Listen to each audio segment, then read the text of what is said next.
Okay, welcome everybody. Thank you so much for joining us. I sort of feel like we should have background music these days. This is Manhattan Community Board 1 monthly board meeting. Today's Tuesday the 22nd at 6:05. My name is Tammy Meltzer, and as customary, we will start our monthly board meeting with our public session. We have a short number of people who have signed up, so we should go quite quickly through this.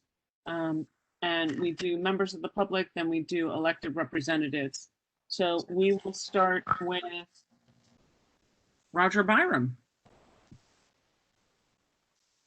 Roger, are you here? Okay. Yes, Roger, Hello. welcome. Hi.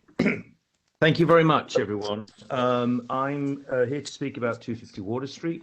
I, like a lot of other members of the community, attended the Land Use and Planning Committee the other Monday night, but like I suspect a lot of people like me weren't able to stay the enormous amounts of time that was necessary to give public testimony. I felt disadvantaged because a lot of the associates of the applicant and paid consultants of the applicant stacked the room, allowing, I think, community members a disadvantage to be able to speak. I know that the public session is open for written testimony before, but I would just remind the community board that in other instances where there's been a very significant local issues and community interest, such as when we were talking about the mosque after 9/11 or large venue spaces, we have held more than one public session. And I would encourage the community board to consider scheduling another session for community members to speak, and preferring, as we did with the meeting I chaired after 9/11, to prefer and rank the people who hadn't spoken at the first public hearing to speak first at the second public hearing. It's a very important matter, and I think all of our voices should be heard beyond written testimony. Thank you for the consideration. Thank you very much. That is definitely something to consider, and we can certainly talk about that. So I appreciate you bringing that up. We're going to move to Taylor Banning is next. Taylor is in the public section of the attendees. Hi. Can you hear me? I can. Welcome. Thank you. My name is Taylor, and I live in Battery Park City, and I'm calling and speaking about the Coalition for an Affordable Tower 5.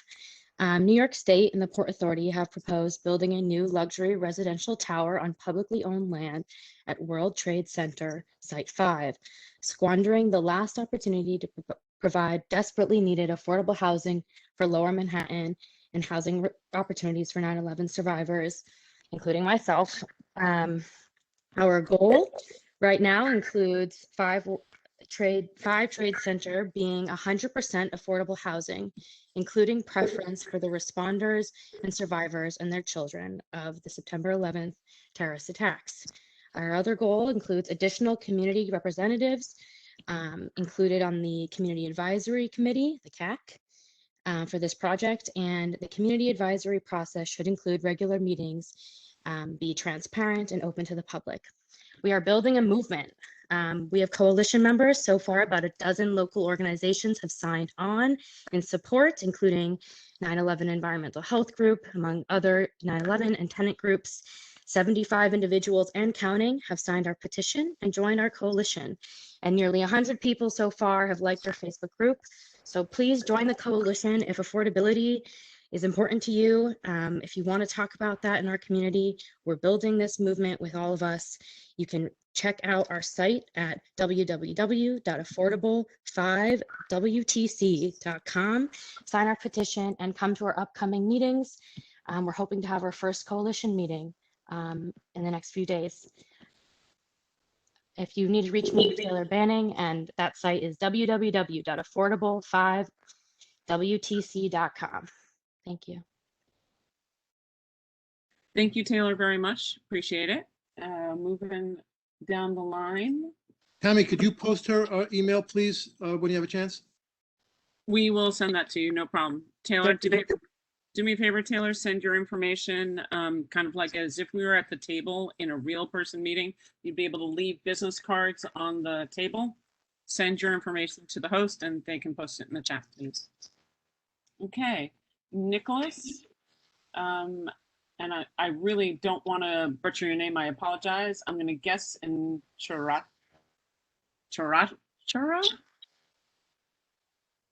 Hi, this is Nicholas Chicaro.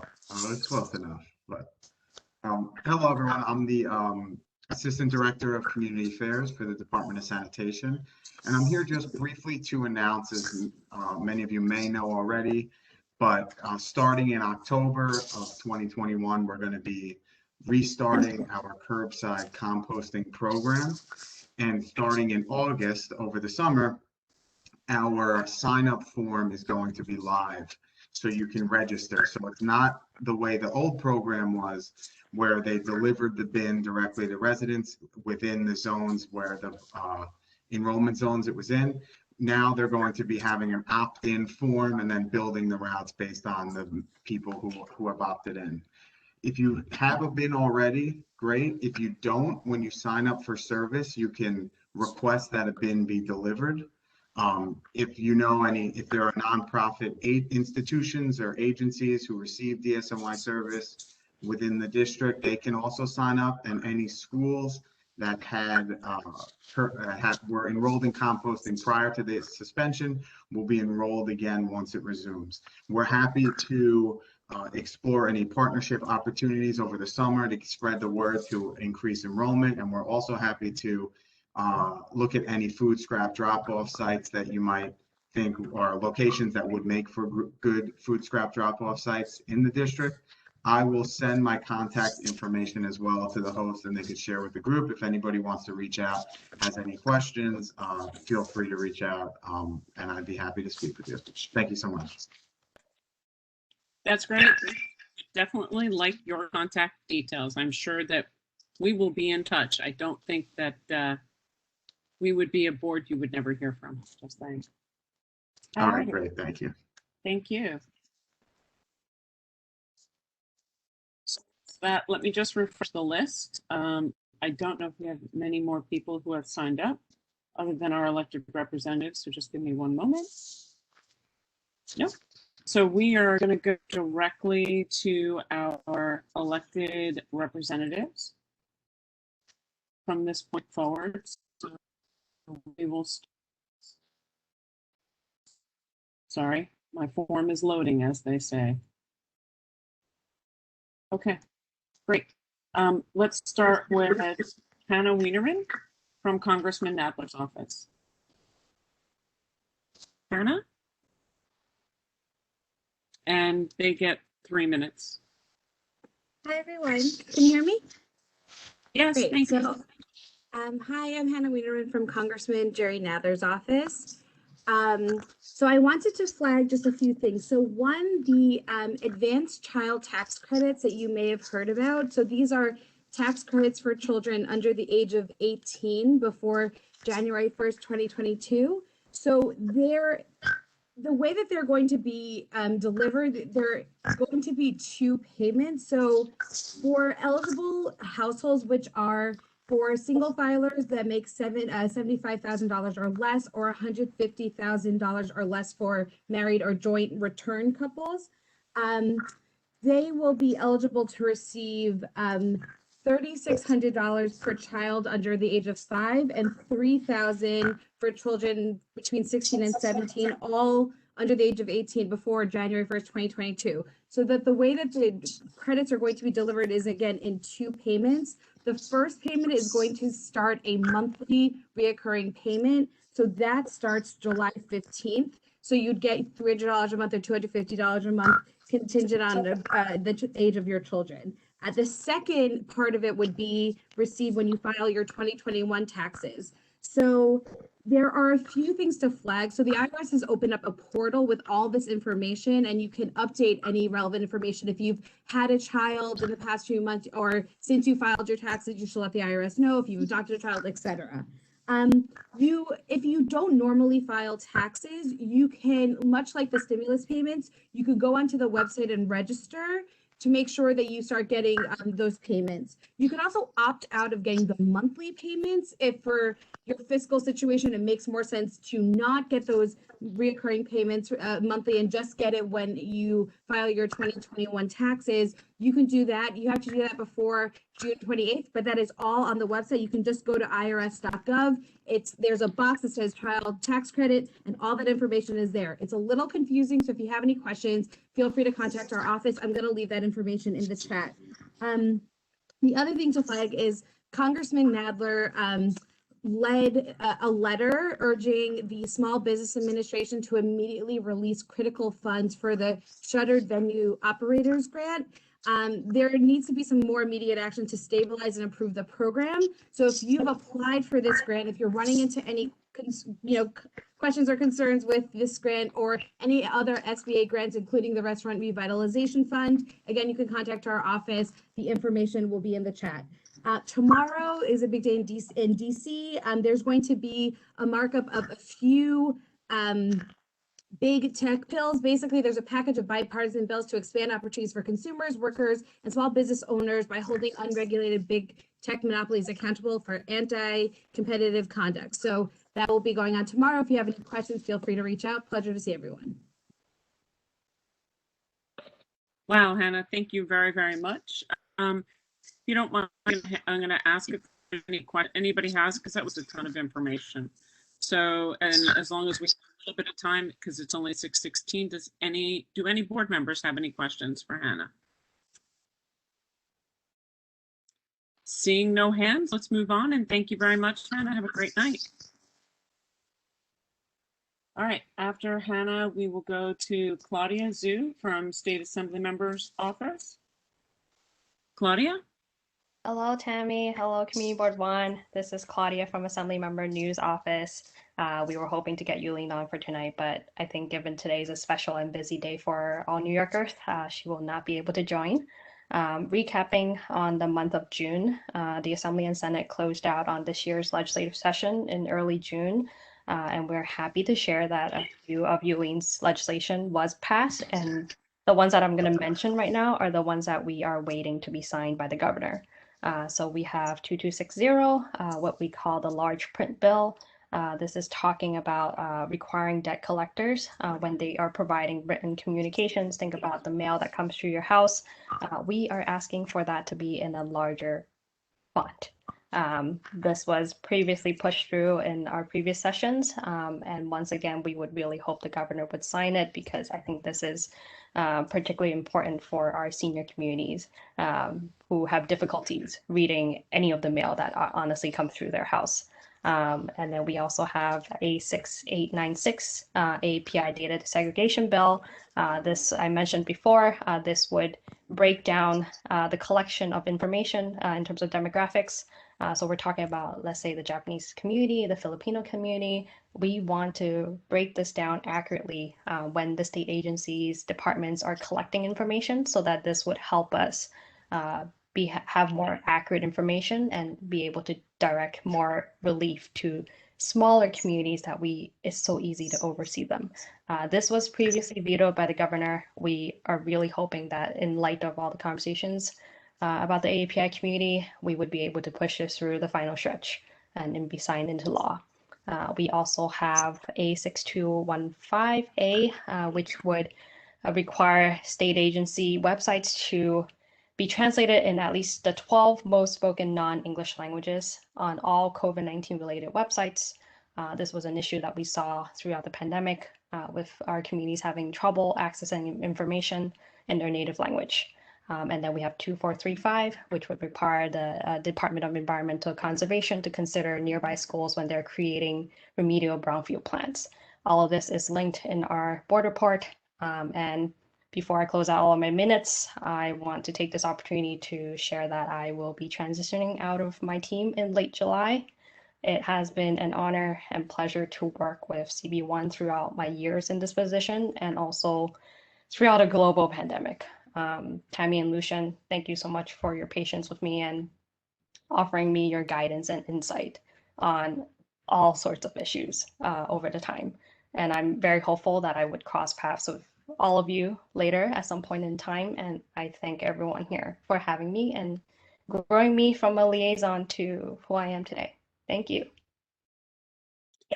I will say that we are definitely sad to see you go. We appreciate the support that you've given us through the Assembly Member's Office and always being at our meetings and always being responsive to get back to the community. It's, is this your last month or will next month be your last month? So I will still be around until full board next month, but I would highly expect that Yulene would be the one talking next month. Therefore, this may likely be my last official report to our board. So I will miss every one of you, truly. Well, if we are in person next month, which would be an interesting but possible solution, then we will give you a proper CB1 send off in person. If not, we'll try and figure something remotely for you. All righty. Thank you, everyone. Have a lovely evening. Oh, no, you don't get off that easy. We're going to ask, does anybody have any questions for Claudia? Yes.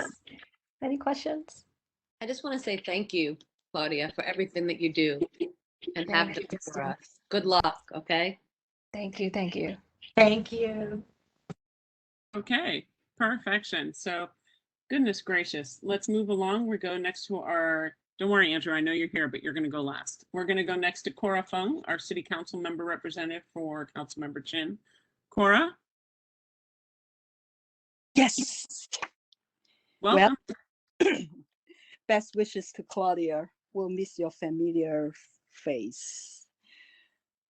Hope we will still see you in the community. At the last State Council meeting, Councilmember Chin introduced a bill that proposes a reduction in interest rates for property taxes for small property owners financially affected by COVID-19. And this bill will expand eligibility for buildings with an assessed value between $250,000 to $450,000. So Councilmember Chin will continue to work with the administration and council to bring this bill over the finish line. Then last Wednesday on June 16, Councilmember Chin testified at the New York City Property Tax Commission's Manhattan hearing, and she shared her thoughts on their 10 recommendations for improving the property tax system.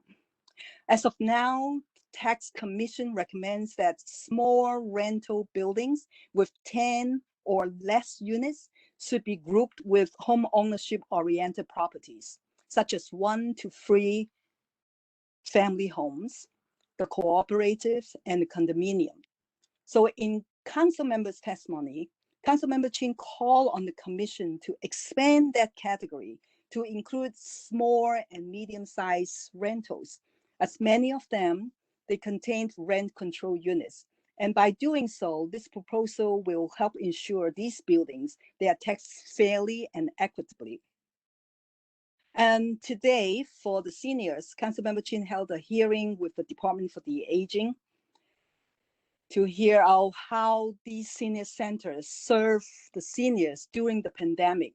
And the hearing further underscored the need to fully fund the home delivered programs.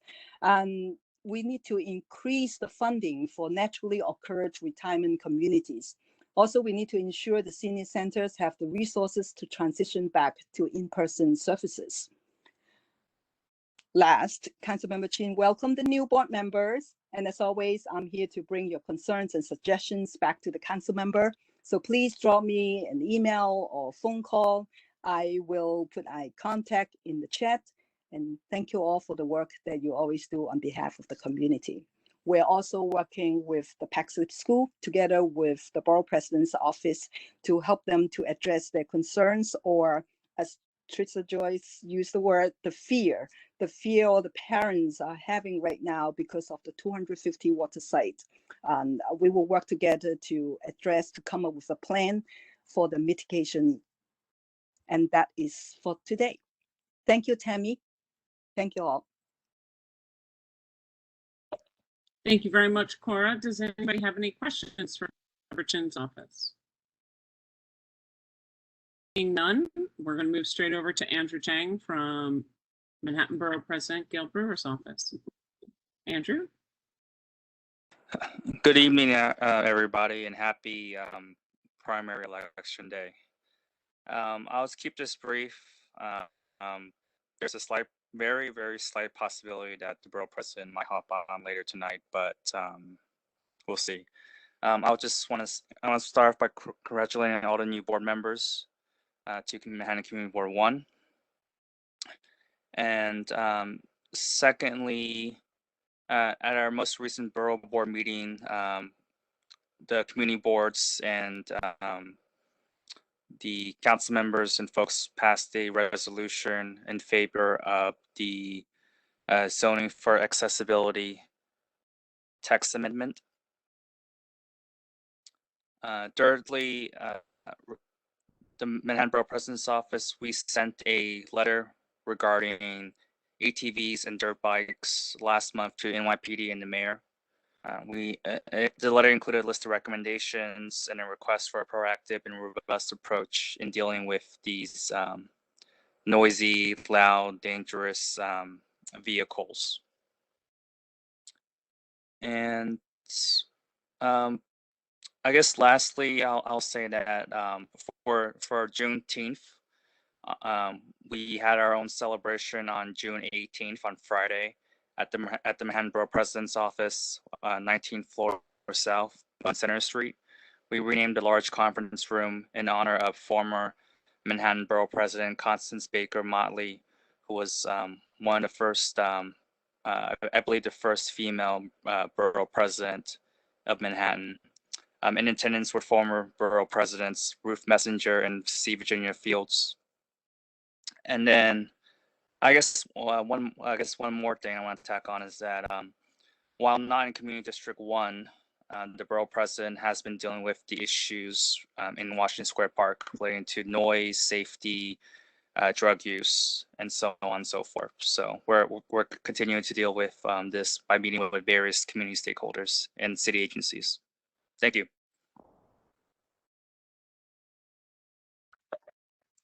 Thank you so much, Andrew. Picture from that in my tour report. Any questions for Andrew? Okay, perfect. So with that, let me go back and confirm we have no other sign-ins to our public session.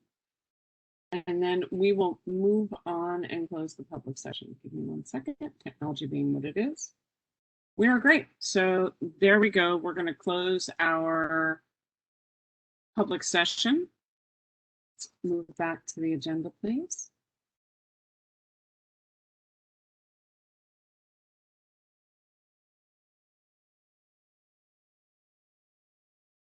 Okay, so can I get a motion to adopt the May 2021 minutes? Motion. Do I have a second? Fantastic. Awesome. Awesome. We love that. They are approved. Because I should say, do I hear any nays, objections, or recusals?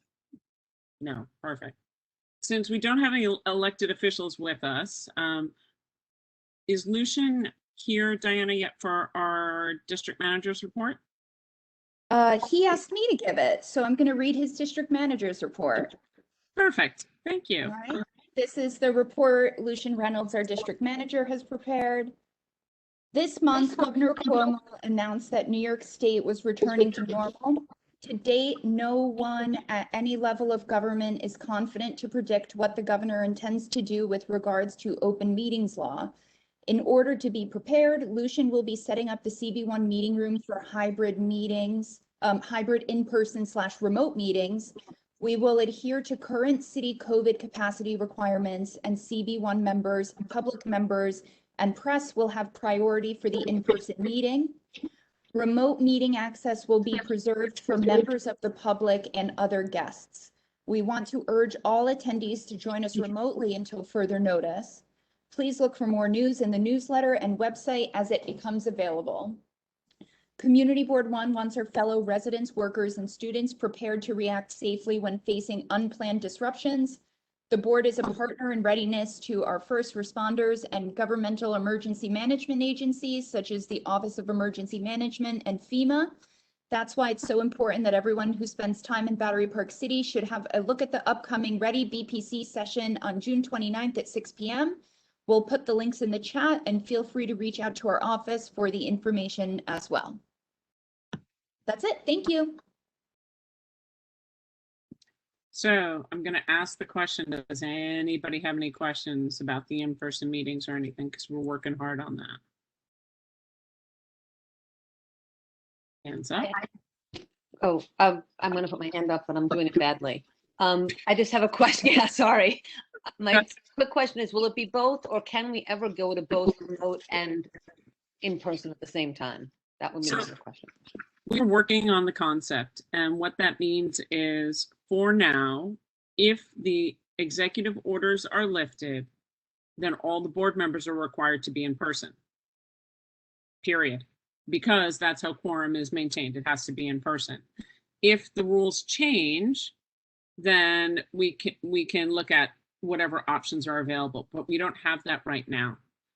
Even when we go back in person, we're looking to try and transform the small boardroom in the community board office to be able to do a hybrid format so the public can come in person or be online and work that through. It's far more complicated, but we are definitely working. That's the goal.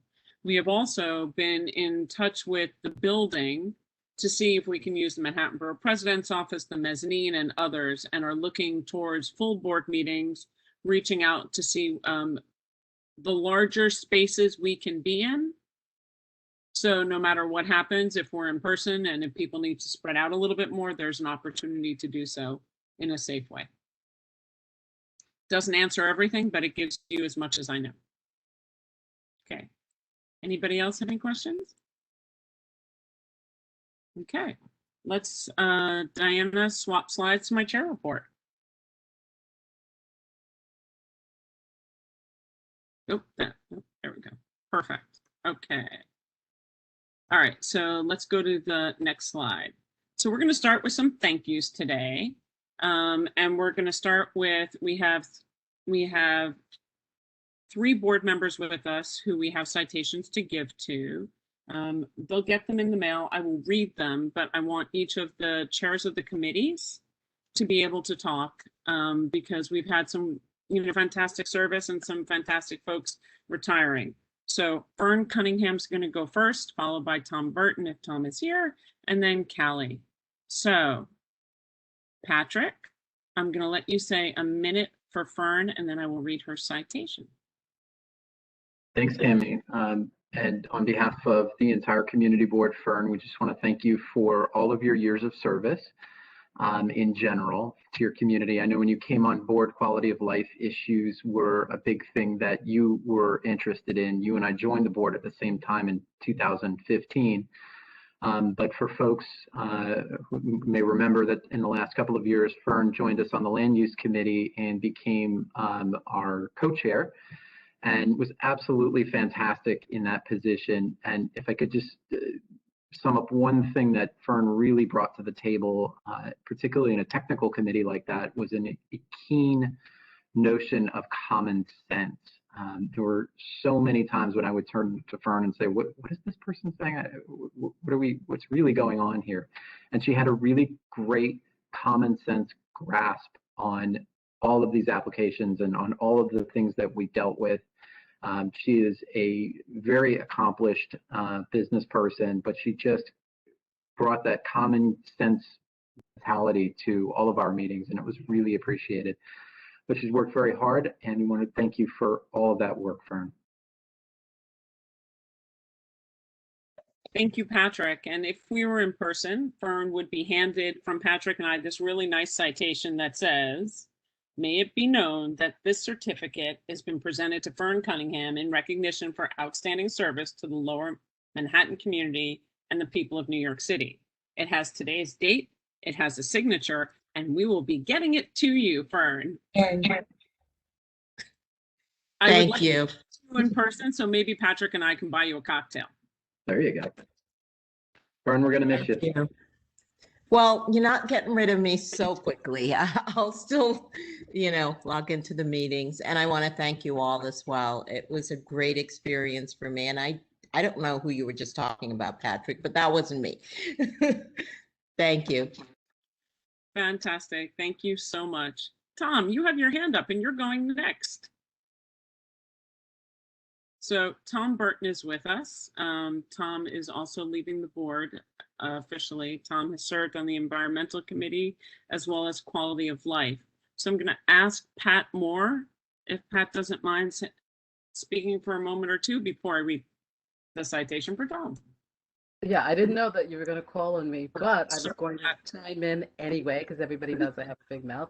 I wanted to talk about all three, actually, because Fern, thank you for your service on quality of life and just your cheerful attitude about everything. Tom, thank you for serving on quality of life. You have been a great member. I'm sorry to see you go. I know that we never really got to resolve your issue with the noise from the restaurant below your house and the smoke. Hopefully we can still work on that. And also I want to talk about Callie, even though she hasn't come yet, because she used to be co-chair of Quality of Life. So I wanted to thank her for her service also. We'll miss you guys, but please, let's have drinks. In person. And I just want to throw in a word for folks too, if I might, on EPC, Environmental Protection. Tom, we'll miss you very much. I loved your energy and your highly intelligent and great critical thinking, particularly all things water. I really hope you'll stay very involved because we need you now that we're reinventing the entire coast. Fern, you're amazing.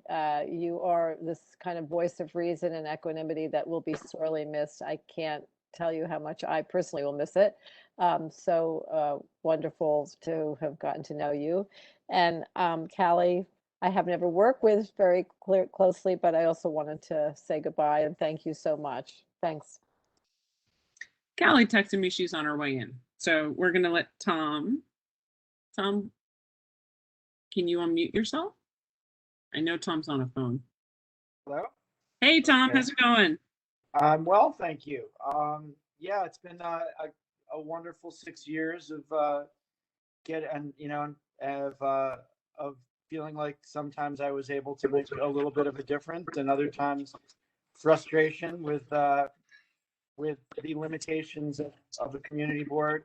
And but I thank everybody for your service and your continuing service. And I look forward to participating in the future, as just a member of the public. And I hope, my wish is that the community board gets a real budget and can do its own research and really get more proactive and really become activist. And that's really my wish for this board. And everybody's really amazing, very impressive people that I've gotten to know and work with a little bit here and there. Thanks. Well, Tom, again, you have a nice certificate that's going to come from us and from our chairs. And it says, may it be known that this certificate has been presented to Tom Burton in recognition of outstanding service to the Lower Manhattan community and the people of New York City, with today's date and everything on it. We'd like to give it to you in person. I think the whole board should go and take a ride on the boat and we can give it to him then. How's that? All righty. So Tom, thank you very much. Lovely. Okay, thank you. I expect you to return and keep us up to date with what's going on with the water. You're not allowed out just yet.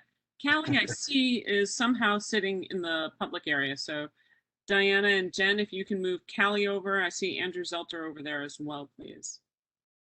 And I also see Kenny Grant, who is one of our new board members over there, and Jimmy Sun. You can move all of them over. That would be really lovely.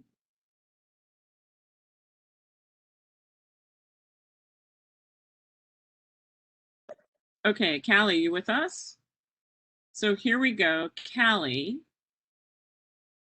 Pat, I'm going to have you come back right after Mark talks. How's that? Mark Amoruso.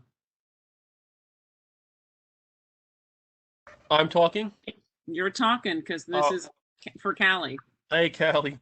The great thing I loved about Callie is that she always was never shy to speak up about something, and and buck the trend, which of course I think you know that I appreciate that very, very much. And her insights were very intuitive, particularly on liquor licenses and then congestion pricing and things like that. So she's really, really, really going to be missed.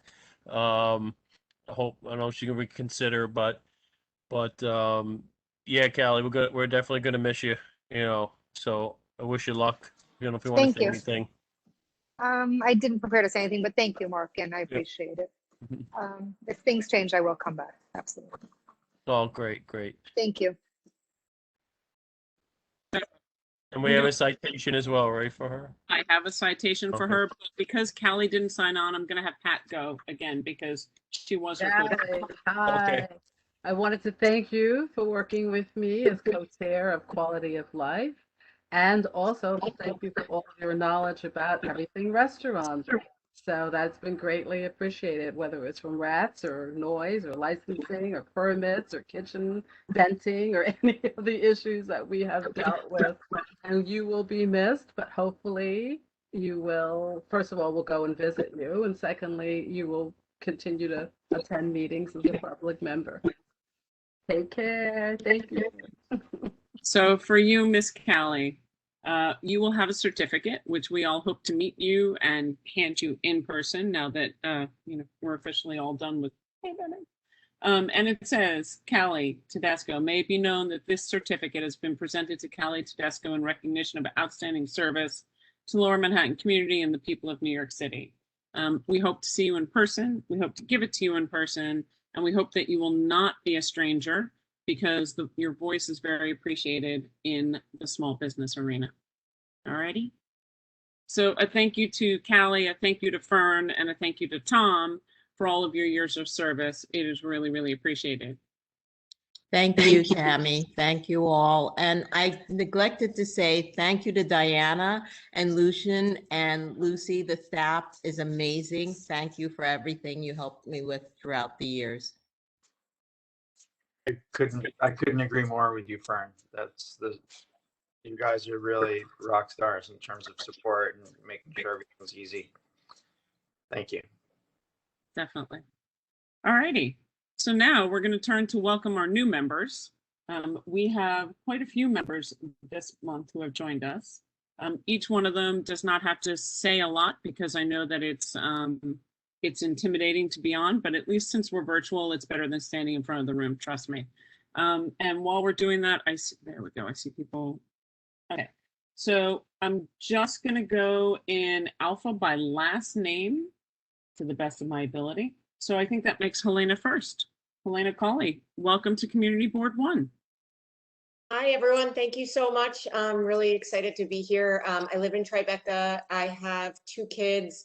My daughter is just finishing up kindergarten at PS 234. My son will be in pre-K in the fall. So education, public schools are really important to me, and all of Lower Manhattan as well. So I'm really happy to be here and look forward to working with all of you. Welcome, welcome. Richard Corman, you are next. Hi, thank you, Tammy. I'd just like to say a few things. I am a lifelong New Yorker, and I've lived downtown longer probably than many, if not most of you are alive. I've gotten engaged and, increasingly committed to our community over the last 10 years, first with the River Project, now Hudson River Park River Project, and as a public member of CB1 and the local political world. I live in Tribeca now. And if it's okay with you, Tammy, I'd like to briefly read my note to Gail, thanking her for my appointment and her reply. That'd be perfect. Dear Gail, thank you very much for my appointment to the community board. It means a great deal to me. At this stage of my life, I want nothing more than to help my community thrive, help those who need it most, and work towards a vibrant, community-focused, responsive, democratic government from the ground up. The community board has a profoundly important role to play in all of that, providing a platform for and representing and advocating for the needs and concerns of the people of our district. It can give the community confidence that government is listening and responding. It can help people with civic information important to their lives. I will do my best to support and represent the community well and honestly. And she wrote back kindly, thank you for your note. Don't miss any meetings. I'm taking that advice to heart. Hear, hear. Love her. Thank you, Richard. Welcome. Eric Flores, you are next. Hi, everyone. I don't know how I could follow that. That was pretty funny. My name's Eric Flores. I'm new to Battery Park for about 4 years. I got married and then came down here, had a kid down here, and now I'm learning the daycare and park life for children. So like Helena said, education and is pretty important to me. So I'm kind of new to service, but I'm looking forward to helping out. Don't worry, we will put you into service. Have no fears, Eric. All righty. Thank you. Gerald, you're next. Gerald Forsberg. Hi, everyone. My wife and I moved to Tribeca in 2015, and we're very much about being involved in the community. So this was a great opportunity to become involved. I'm looking forward to working with everybody. I bring 25 years of experience in architecture, planning, preservation, and a little bit of government administration. So I hope some of that will be useful in Lower Manhattan. Gerald, welcome, and thank you so much. Thanks. Kenny Grant, you're next. Oh, hello, everyone. My name's Kenny Grant. I hope you guys can hear me. I'm not sure. I am looking forward to being part of the community board, and I guess I wanted to be a part of trying to help better my community. I've been living downtown in the neighborhood, South Creek Seaport area since 2018, and I had a little boy since then, and we have another little boy on the way, and I just wanted to be part of I guess kind of like someone else said, from the ground up of being a part of helping my community become better. Thank you. Thank you very much. And like I said before, don't worry, Kenny, we'll put you to work. All righty. Next is Yining Lei. Thanks, Tammy. Can everyone hear me? Yes, we can. Hi, everyone. My name is Yining Lei. I think I'm new to Lower Manhattan. I just moved here to Financial District last year, so I hope to help the community with my fresh eyes. My background is in urban planning, and I have experience with affordable housing and park management. So I hope to use my expertise to really help the community. And looking forward to working with all of you. Thank you very much. And last new board member is Jimmy Sung. Welcome, Jimmy. Hi, my name is Jimmy Sung. I live and work in District 1. I'm an essential worker, and I'm looking forward to working with everybody. All righty. Well, thank you very much. And all the committee assignments and chairs, everybody's assignments will come out by Monday before the end of the month. So we will have them and look for them in your committee meetings and give everybody a warm welcome. For our existing board members, if you have bandwidth to mentor, please email me. Otherwise, some people may be voluntold on that line. Just saying. Okay. Since last month, catching everybody up, Hudson River Park Trust Advisory Committee, Noreen Doyle, as many of you know, was announced. She is now the president and CEO of the HRPT, so we welcome her in that role. We did a letter to the DOE regarding high school admissions for CB1 and CB2 from the co-chairs of both the full board, the chairs, madam chairs of the boards and of the youth and ed committees, because it does seem that while the numbers are 3% citywide for children who were not matched with a school of their choice, within Community Board 1, the numbers went from 10 to almost 30% of the kids from our existing middle schools. So that really just doesn't match at all. We did a 5 World Trade Center Community Advisory Council walkthrough of the area, because we know what it looks like in CB1, and basically many of them don't really understand what we're talking about for streetscapes. I went to the Pier 76 ribbon cutting ceremony, and sorry for the noise next to me.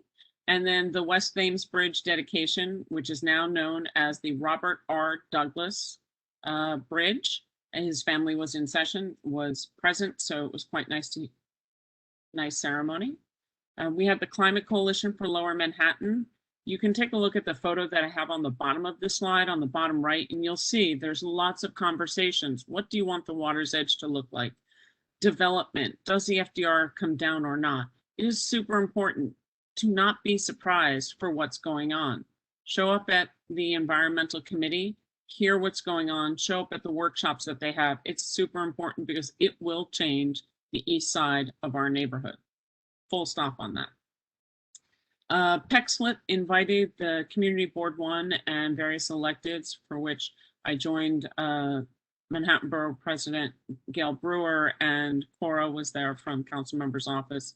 They have extraordinary concerns about 250 water, about the construction, about the debris, the noise, their access to their outdoor areas, and what will happen for their school, rightly so. Borough Board zoning for accessibility was passed as a resolution from Borough Board. It moved to City Council. I'm pleased to report that all of the suggestions that we made in CB1 were included in the Borough President's resolution, which was quite nice. And then you see the Juneteenth celebration that Andrew spoke about. There's a picture right there, is the second picture. And yes, Constance Baker Motley was the first African-American woman to be elected borough president and the first woman to be borough president. A lot of people think it's Ruth Messenger or C. Virginia Fields, but no, it was Constance Baker Motley. She was an accomplished judge and an attorney and really had an incredible, incredible story. When we host meetings at the borough president's office, we will get a little history lesson about her because the room is now dedicated, for which we hope that the borough president will host us early and often because it's a nice large room. Laura Dodge's contract has been renewed. We got confirmation from the borough president's office at 250 Water Street for the brownfield cleanup. The 9/11 Museum has updated us that the park is open, even though you may see barricades along the sides. All four corners are open and there is cross accessibility. So that should not deter you from walking through and visiting.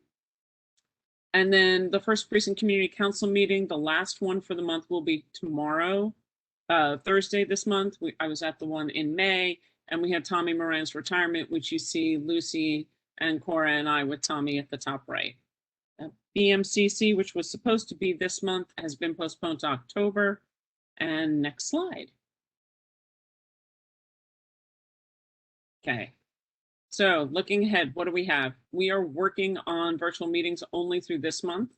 Next month, we will start with virtual meetings until we hear otherwise. But please don't be surprised that I didn't tell you if we have a last minute shift mid-month, as the mayor's office is known to do. New board member assignments will come out. Zoning for accessibility goes to the council. First Precinct Community Council will vote. Pat is running for a position. Thank you, Pat. We have another CAC meeting this week with the 5 World Trade Center. Believe me, I'd love to hear more updates to the questions we'd ask, and we can share them as soon as we get them. PDC, the signs were not approved this week. The signs that came through from the Downtown Alliance and DOT.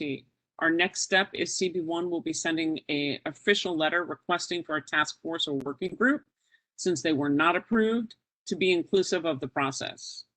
And pay attention for July. Again, the city and the ULURP process is not going away. So we have 250 Water, we have the Seaport Marketplace, lease ULURP, 250 Water DEIS, open restaurant citywide zoning text amendment, and the BPCA. We don't exactly know when their PDC submission and hearing is going to be. We were told last month that it was July.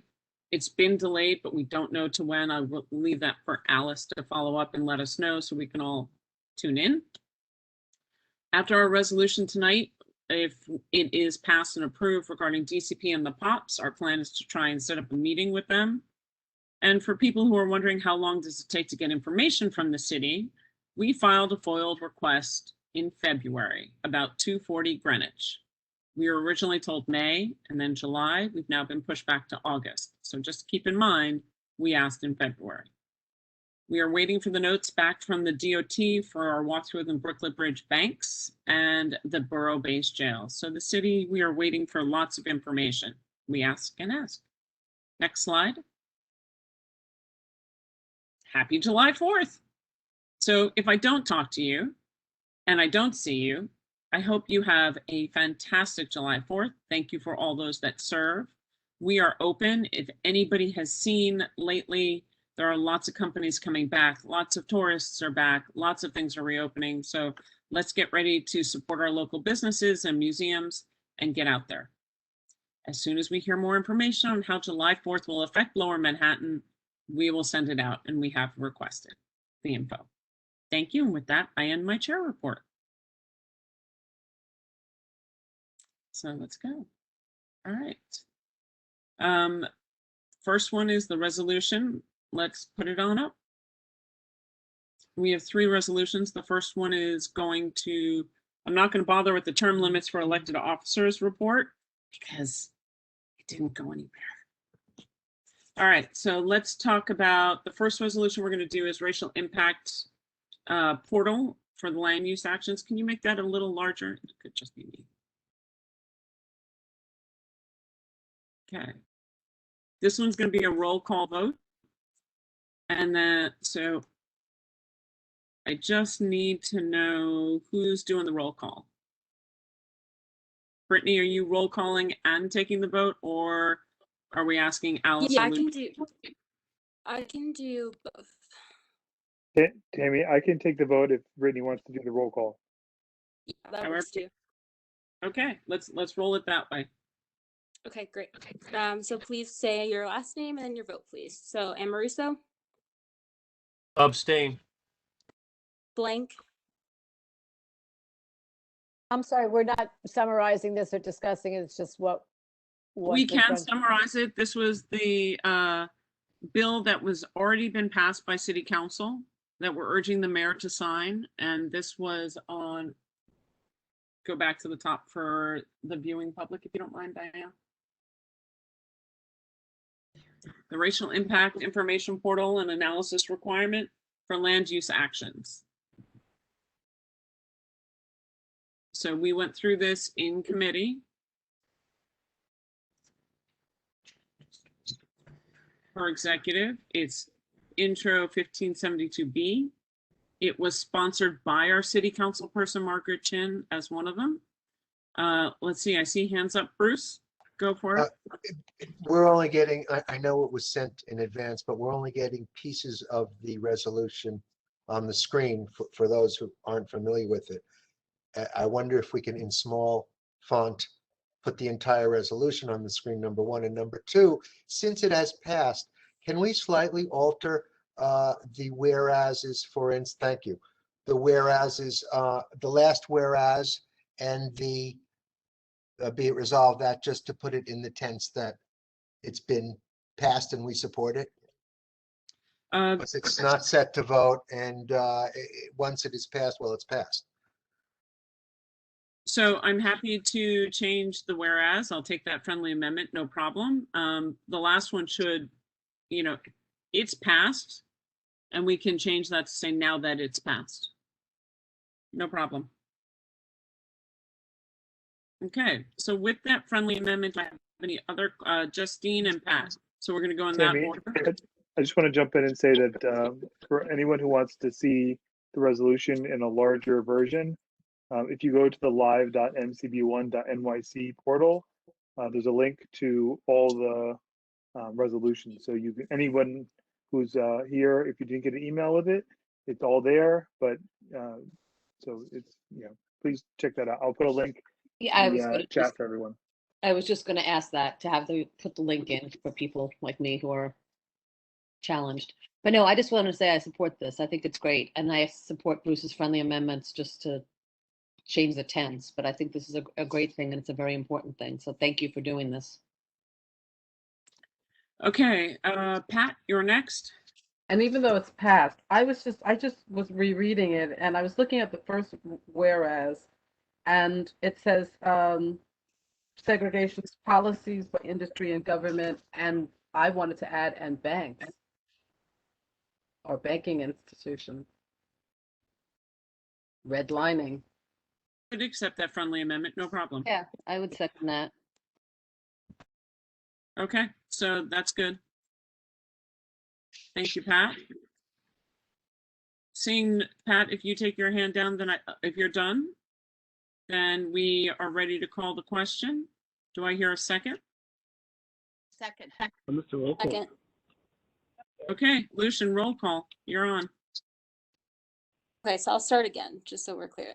So Emma Russo. Abstain again. Okay. Blank. Yes. Blank, Brown yes. Got it. Thanks. Brown Kennedy. Brown Kennedy, yes. Cameron. Cameron, yes. Cassell. Cassell, yes. Holly. Holly, yes. Chang. Chang, yes. Chapman. Chapman. I think she's at the polls, or she was there earlier today. Okay. Thanks. Charkoudian. Charkoudian, yes. Cole. Cole. Corman. Corman, yes. Puccia. Yes. Could you hear me? Curtis. Yep, you did. Thank you. Yes. Yep. Curtis. Curtis, yes. Airman. Airman, yes. Flores. Flores, yes. Flynn. Flynn, yes. Forsberg, yes. Franker. Franker. Friedman. Friedman, yes. Roman. Roman, yes. Galloway. Galloway abstain. Goldstein. Goldstein. Goldstein, yes. Grant. How can you abstain? Yes. No, Grant's a yes. it was two different Okay. votes. Thank you, Grant. Gupta. Gupta, yes. James. James. She's also at the polls tonight, guys. I don't think she's coming tonight. Thank you. Joyce. Joyce, yes. Kay.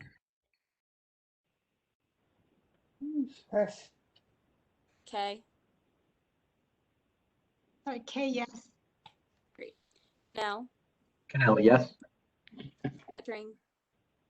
Kettering, yes. Capel. Yes. Coolmentes. He's not here. Okay, thanks. Lamory. Lamory, yes. Lee. Yes, Lay, yes. Lay, got it. Thanks. Lerner. Lerner, yes. Lewinson. Lewinson, yes. Mahoney. Not here. Oh, he's absent. That's right. McHugh. McHugh. Don't see. Meltzer. Meltzer, yes. Myhawk. Myhawk. Okay. Monjovi. Monjovi. Moore. Moore, yes. Schneck. Schneck, yes. Star. Star, yes. Sung. Yes. Yes. Okay. Oh, sorry. Two songs. So Jimmy, that was the Two yes. songs. Vera, I'm is that- sorry. That's okay. So Jimmy's a yes. Vera, you also yes? Yes, I'll always be the second song, right? Because Jimmy's first. Yes. Perfect. Well, it depends. Vera, you'll always be our first sung, but in terms of order, I'll be the second song. That's fine. No, no, no, please. No, no. Townley. Not here. Okay. Wade, yes. Weinstock. Weinstock. Okay. Z. Z. Zelter. Zelter, yes. Great. Thanks. Everyone else is absent. Okay, perfect. I think before we move to the next two resolutions, we have Manhattan Borough President Gail Brewer, who has joined us. So if she would like to go now, that's great. If not, we would go with our two resolutions, which are very important, which we'll be coming to you for help with. Gail?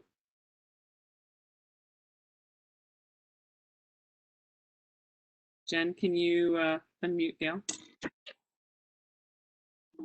I think she went off the line. I don't see her anymore. Okay, perfect. Let's just kind of keep going. If she comes back, we're in great shape. Okay. Yep, I don't see her there either.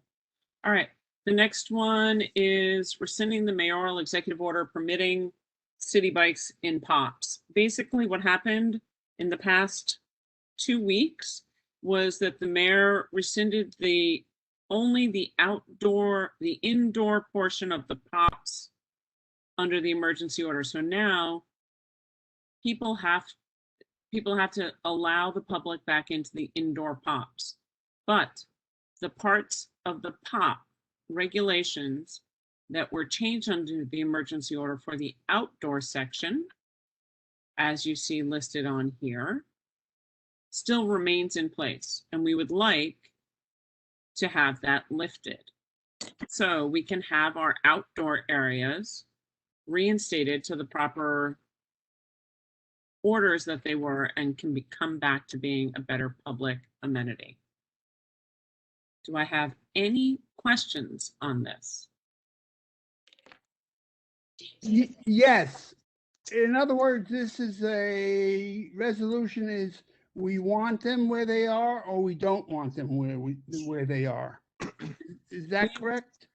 Well, what we want is the city bike racks that were placed in places without the public process, like, for example, 200 Water, right, where the public was promised by city planning and the applicants to have seating and other things. We would like to have those come back into reality.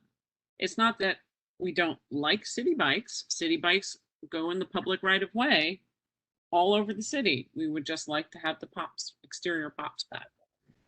Yes. Okay. Thank you. You're welcome. From Joe Lerner to Jeff Galloway. You're next. I see your hand. Yeah, I have a similar question to Joe's. I mean, one of the whereas at the beginning, at the end of the first page, says that we don't have an objection in general to city bike racks within POPs, but we do object to them in this particular POP. I couldn't tell, I'm not all that personally familiar with 200 Water Street, but my vague memory of it is that it's not, I mean, it looks to me as good a place as any for a city bike location, better than in the middle of Fulton Street. So what's the specific objection to its location at 200 Water?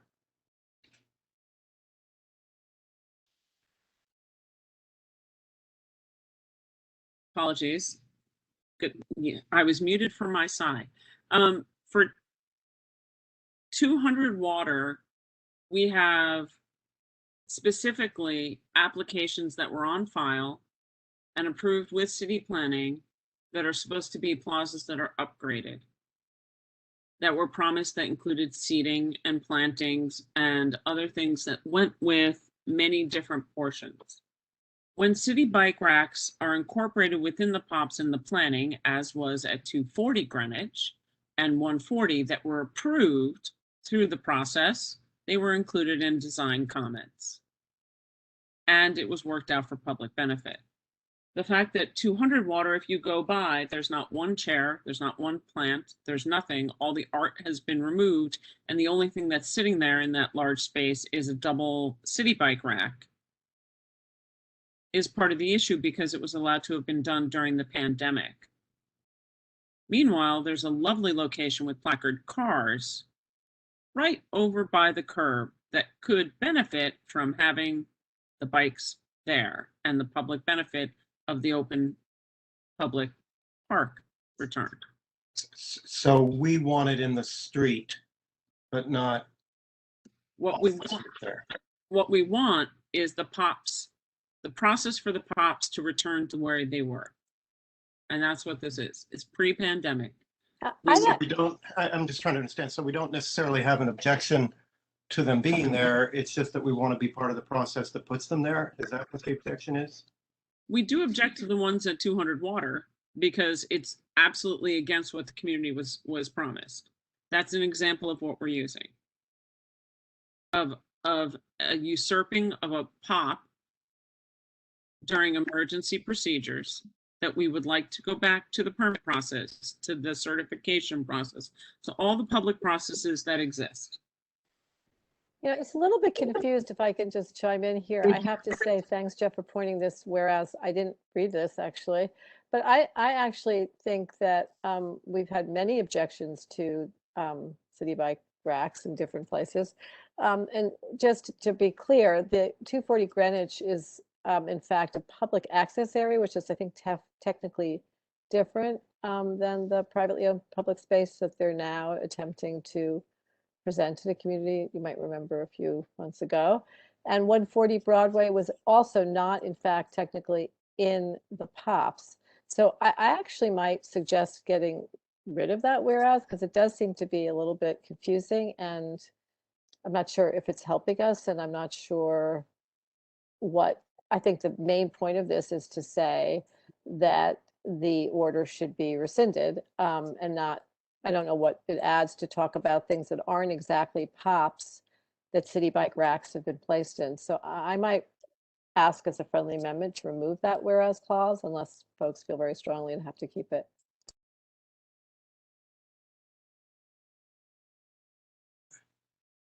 I guess just following up on my point, I certainly have no issue with rescinding the executive order and following whatever procedures should be followed for POPs. I realize I'm in the minority, but I happen to think that city bikes are wonderful amenities, and in some areas, a POPs is a better place to put them than in the street. It just depends on the location. I'm just not familiar with this particular location to know one way or the other what would be good. Jeff, can I just make a quick point on this? Because number one, there is a very large city bike station on Water Street, just about a 30-second walk or less, adjacent to the 250 Water Street site that houses dozens of bikes. So the fact is, there's really no need for another one right here. The second thing that you and everyone should bear in mind is that, you know, these developers get bonuses for building POPs, and they get to make their buildings bigger. And in return, the community is supposed to have an amenity. And this amenity has not been maintained properly and has deteriorated. And we've had some meetings on this. So I think it's important that we mention all these things and keep the pressure on and keep this POP space something that serves the community, as opposed to the plans that were announced at the Land Use Committee months ago. Okay, thanks. So I have a friendly amendment there. I don't know, Tammy, if that's been rejected already, and I'm not sure. I guess that goes to the executive committee, but I'd like to remove that. Or if we don't remove it, I certainly want it to be accurate. I don't think this is accurate the way it's written. So I would ask Diana to assure us that what's written here is in fact accurate about it being a POPs. But I, again, would like to remove it. Alice, what if we change it to plazas? I know at the executive committee, there was some concern that it would imply that we're inherently opposed to city bike within POPs or plazas. If we changed it from POPs to plazas, and you're correct, and especially on Greenwich Street, that you're correct that it's technically a public access area, but it's kind of a quasi POPs. If we changed it to plazas to clarify, would that achieve the same goal? I just don't understand why we would be supporting having city bike racks and plazas in this particular resolution, which is looking to remove a, Alice. But yeah, I've Alice. said what I've said, and you could reject it or not. Exactly. So hold on a second. If the whereas is wrong because it is not a POP, we can take out the part of 240 Greenwich, because 140 Broadway is a POP. And No, it's not. That area where the bikes were was not where it was originally, was a right of way that I think wasn't technically a POPs where they were a long time ago. I would have to look that up. I just would want to be accurate. We are accurate that it is in the landmark portion of the POPs because of where the landline sits. That much we knew from the last debacle that we had with 140. So we know that that is accurately correct. If 240 is not accurate, then we can say plazas such as, or we can just remove the whole thing. I don't have any pick either way on that. It really just is about to get the POPs process back in the way it should be. With that, Jeff, please, if you are done, if you would put your hand down. Betty, you're next, and then if anybody else has any input, I'm good to just get rid of it. Okay, Betty? No, my comment is more that I guess this is murkier than the intended purpose was, which was very narrowly to have the mayor rescind the order so that we could be re-entered into the process. Once you start getting into targeting specific city bike stands, then that's kind of a whole different issue to me. I think it makes it murky. I think we should then just take that whole whereas out and accept and go that way. Well, but then there's a therefore be it resolved, be it further resolved. Right. So, but 200 water is fine because that is a POP. That's not a problem. And the therefore be it resolved is fine as well. We can just take the last whereas out. I would support that and second that motion to make that change. Okay. So I'm accepting that as a friendly amendment by 2. Richard, you have the last comment, and then we're going to call the question. Yes, it's a question. So if we take that out and this order is rescinded, would that automatically bring the 240, the 200 Water Street city bike location up for question? I certainly hope so. It's supposed to come back to us. Yeah. It's not that it's going to go away. They're just going to move it someplace. You know. No, that's what I mean. But we would get to opine on that location if the order is rescinded. If the orders are rescinded because it's a POPs, it should have a process. Yes.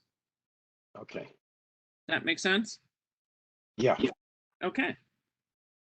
All right. So with that, we're going to strike the last whereas, and that's what you're voting on. Because we've already done a roll call vote, we're going to do by yays, nays, abstentions, and recusals. Please remember, if you are ever recusing on a topic, you must, before you are part of the discussion, say what your recusal is, and then you can be part of the discussion. When you recuse, you just need to recuse for a vote. And with that, Lucian, take it away. It's me, but that's fine. So any opposed? Any abstentions? Any recusals? Okay, thanks. Okay, let's move to the next one. Rolling along. I like this.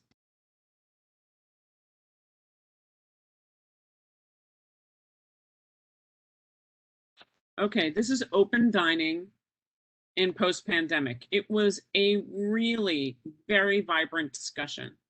We captured everything that was said to the best of our ability from the meeting and from the vote to ensure that this really calls out the conversations we had about supporting small business any ways that we can, which is what Open Restaurants is also designed to do, while riding the line for quality of life.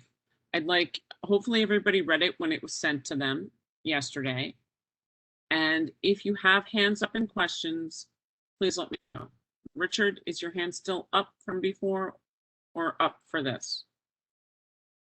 Oh, sorry, I'll take it down. Awesome. A lot easier when we're in person. I can see the crowd. All right. Does anybody have any questions? All right. So we request current and future leaders create a framework that balances the needs of business with reasonable expectations for a neighborhood quality of life. CB1 requests that DOT use rulemaking capacity to create a place for community board review, which does not exist under usual DOT, or during or before the agency review to identify community issues with open dining plans and to conduct ground truthing so it assesses issues. Accessibility issues are avoided before establishment pays for the construction of a durable structure. And there be it further resolved that we're requesting actions to parity between expected quality of life and business support of pre-pandemic New York and the new paradigm of outdoor dining. And that Department of Building gives consumer confidence in strictly enforced building codes for dining structures, while Small Business Services provides special grants for small businesses who can't afford the design and construction for safe dining opportunities without the pressure to cut corners. And that the city heed to our resolutions of the past, which call to reduce the tax burden on small businesses, and that the DOT postpone making rules that establish fees for open dining placements while establishments continue to recover, and that when rules are put in, that they are more favorable to independently owned businesses, and that the DOT standardizes the closing times of all dining areas within the public right-of-way. Okay, so that's where we landed, and I think we comprised everything. I see Mark. Anybody else? Before you go, Mark, let me just do an order. Nope, you're the only hand up, so you're first. Go for it. Unless I'm missing it, I recall that we said in the meeting that we were going to specific language that we thought DOT was, or city agencies were not the right entities for enforcement. I think more just to the point, specific like that. Didn't we say that? There's language in here that calls to enforcement agencies. But I think we were more wanted to be more specific as to be a shot across the bow of that we don't think that these agencies should do it rather than what should be done as well. And in addition to what's said, they're really a little stronger about they're the wrong people, the wrong agencies to deal with this stuff. They can't even enforce anything else. How are we going to help enforce this? What's the discussion basically? Can we beef up that language like we kind of discussed at the meeting? I think that's where we landed, Mark, with the DOT in the second, therefore be it resolved. Because we want to be involved in the process. We don't want to. We want it to be a creative process. I just thought that we were all adamant about that. They're the wrong people to be dealing with this, and it's like it's a little bit acquiescing, somewhat. We would prefer a public realms are, which is right there. Yeah, I see that. Yeah. So if you think that whereas needs to be repeated in the further be it resolved, that we believe. Well, after the public realms are, and just say that and not DOT or something like that, and that should not be DOT after that. All right, I'm gonna. I think that was pretty much. Tell me if I'm wrong, but that was pretty much the spirit of the conversation in that issue. Yeah, I would agree with Mark on that. I do recall that. Thanks for jumping in there, Justine. But I've got Bruce, and then Gerald, and then Helena, and then Laura. So Mark, language then. Not yet. Not yet. What I'd like you to do is send the host some suggestions, and then we'll bring it back. All right. Let me, Bruce, Gerald, Helena, Laura. Don't hate me. And if this is too much, let me know. I'm just in that mood tonight. You want to probably add on the third whereas from the bottom on the first page, there is currently no single interagency czar, number one. That's fine. Number two, to be it further resolved that all the twos on the points under the first statement need to be eliminated. And number three, there really is such a thing as ground truthing. It sounds like it. I mean, is that what it's called? It's like a satire. What is ground truthing? Yep. Okay. So those are my comments. The grammar ones, thank you. We'll take care of the grammar ones. I didn't understand your second thing, but I do understand the third. And yes, ground truthing is a real word. Well, you'll see that the Department of Building gives, not to give, based on the first sentence. That the city heeds, not to heed, etc. That's all. Okay. Thank you. You're Got it. Gerald, Helena, and then Laura. Just briefly to follow up on Mark's comments there as well, would the PDC possibly be the right, in addition to the Department of Buildings? I mean, is the PDC possibly who can the agency that could be the single entity to help with this? And I guess my second question is, do these resolutions meet the needs of the restaurateurs ultimately? Something that really should have come up in committee, I guess, but yeah. PDC doesn't do liquor license law stuff, and that's part of the problem we're having is that you heard it during executive, the dialogue of who has what where and who's looking at, PDC. I don't believe PDC is the right agency for that. It used to be Consumer Affairs, but that's not the right place either anymore, according to the mayor's office. Thanks, Tam. You're welcome. Helena? Hi, so just a quick question to piggyback on Bruce about the concept of ground truthing. I'm not familiar with that concept, so I know it explains it here in this whereas, but do you mind giving me just a 1 second briefing on what exactly that means? Not a problem. Lucian? Sure, you'll have to excuse me because there's a baby crying in the same room as me. So ground truth is a term used in various fields to refer to information that is known to be real or true, provided by direct observation and measurement, i.e. empirical evidence, as opposed to information provided by inference. So it's commonly used in the urban planning field as actually going to the site and observing it with your own eyes to make sure that the facts that you see there are reflected in the plans that are submitted. So ground truthing in this instance would be when applicants provide plans, making sure that where they describe different obstacles being in a certain location, making sure that the size, dimensions, and are accurate, and also that where they say that their entrances are or where their chairs and tables or platforms will be does indeed provide the amount of space that they're describing based on what they provided. It's something that we're finding that DOT is not doing initially a good job of doing in terms of making sure that what's actually being built provides the appropriate amount of width for pedestrians to pass through, whether it's the 12 or 8 feet. So, in the past, our committees have been excellent at catching these sorts of mistakes or omissions and providing that information to the agencies so they can proceed to make the applicants amend their plans to reflect those facts on the ground. Lucian, would you also reread the, The whereas with the enforcement agencies? thank you. Yeah, sure. Give me 1 second. Okay, so I think the whereas that Mark is referring to, and I think this is where we containerize the discussion of the enforcement agencies is here.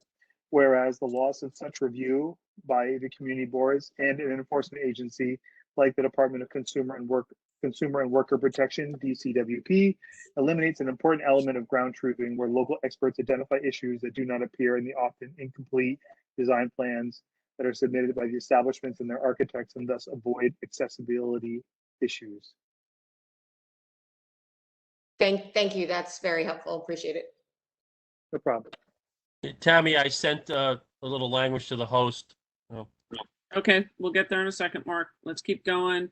Laura, I believe you were next, and then Bob Schneck. Okay, so about the ground truth, I mean, I'm a landscape architect. We never use that term. I mean, it's a site visit, it's a field visit. It's like you go there and you look at it. So maybe we could just say that they conduct a site visit and observe what is, happening in what is there, either, the conditions before the build out or to check afterwards.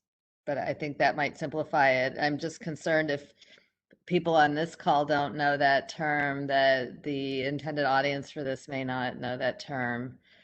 So that's one thing. The other thing is about DOT. I mean, the fact of the matter is they own the streets and the sidewalks, so this is squarely in their jurisdiction. So I don't know that I would change the language away from DOT. I think that we need to continue to, push DOT to be more responsive to all sorts of things that this community needs that they haven't been responsive to. Traffic studies, laying cobblestones correctly, monitoring these outdoor cafes, things like that. Well, but at the same time, they don't have at all the requirement. Sidewalk cafes have to come to us for a license. The process with DOT would not be the same as we have seen with cargo bikes. They don't have to come to us for input prior to approval of that application at all. So there's, they come for notification only, which is right. But I'm saying that the problem is that process with them, right? Mm-hmm. I mean, the issue isn't that it should be a different agency because they are the agency of the streets and sidewalks. They don't do liquor licenses. They don't do hours and stipulations.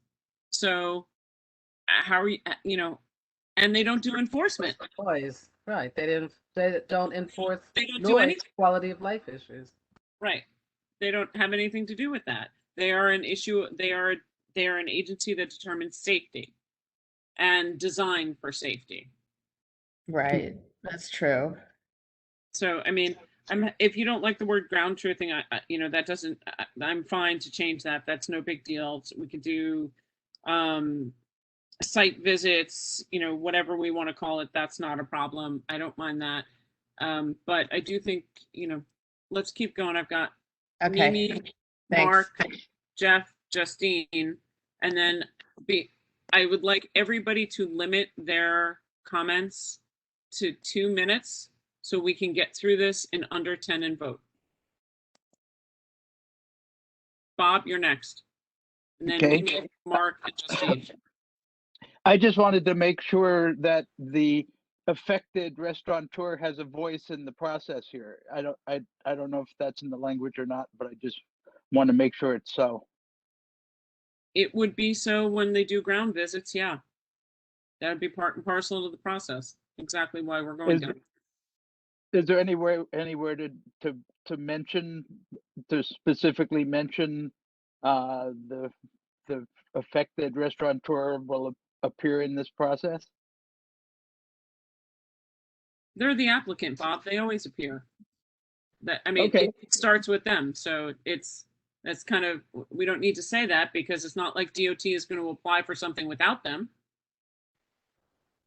I just want to, what happens is that I've been involved with lots of restaurateurs and they're very worried about this process. And so I'm just representing that concern. I know, Bob, it's Vicky Cameron, but they want to do something on public land. This belongs to us, the people. So if you want to do something on public land, you need to get public approval. And DOT doesn't own anything, Laura. DOT just manages it on our behalf. Thank you, Vicky. Mimi, Mark, Jeff, Justine, again, 2 minutes. Please don't make Jen use a timer. Go.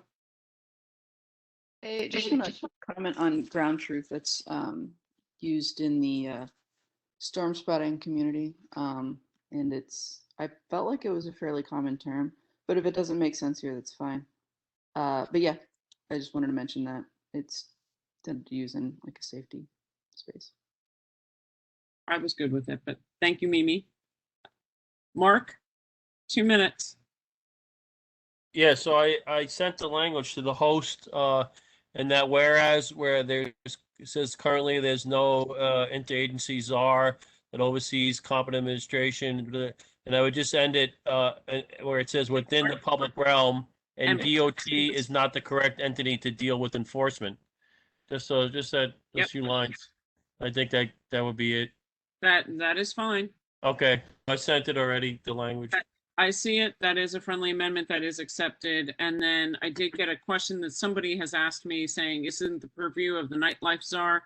We already know that the nightlife czar does not deal with enforcement necessarily either, as quality of life will be dealing with based on Mark's experience, which we'll get to that another day. Okay, so I think I hit everybody? And sorry, I'm going back up to let's take a look. Jeff, do you need to speak? And Justine? I'm good. It'll take me 2 seconds. Ground truth. I didn't know what it meant either, but fortunately there's Google, and I think it actually hits the nail on the head. It's exactly what we're talking about. It is apparently used in a number of fields, and it does exactly express what we're talking about. Perfect. Thank you. All right. So with that, I think, Jeff, you've gone. Thank you. I think I'm going to leave ground truth because it is a safety thing, as we noted. Gerald, is your hand still up? No, sorry, I'll take it down. Perfect. So with that, and with Mark's resolution, Mark's friendly whereas, which I will repeat for the record, which is there is no single interagency czar, public realm czar that oversees competent administration and protection of space within the public realm, and DOT is not the correct entity to deal with enforcement. With that, I'm calling the question. Do I hear a second? Yes, second. Perfect. So I'm going to roll this the way we've done others before. We're going to assume everybody's a yay. If you are a nay, you must say your name and your vote. I'm calling for all no's. Calling for abstentions. Nay, abstain. Thank you. Any other abstentions? Any recusals? Motion passes. Thank you, everybody. I think that with that, I am done. Executive, let's move on.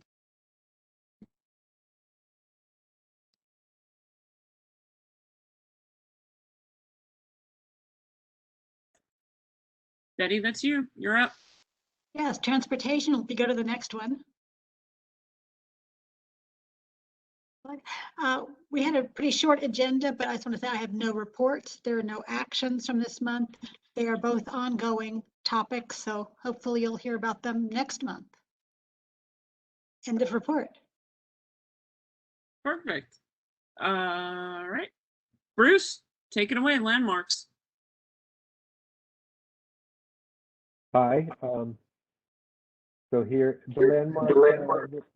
I'm getting feedback, so I'll have to go to a different. Hold on. Can you hear me? Can you hear me?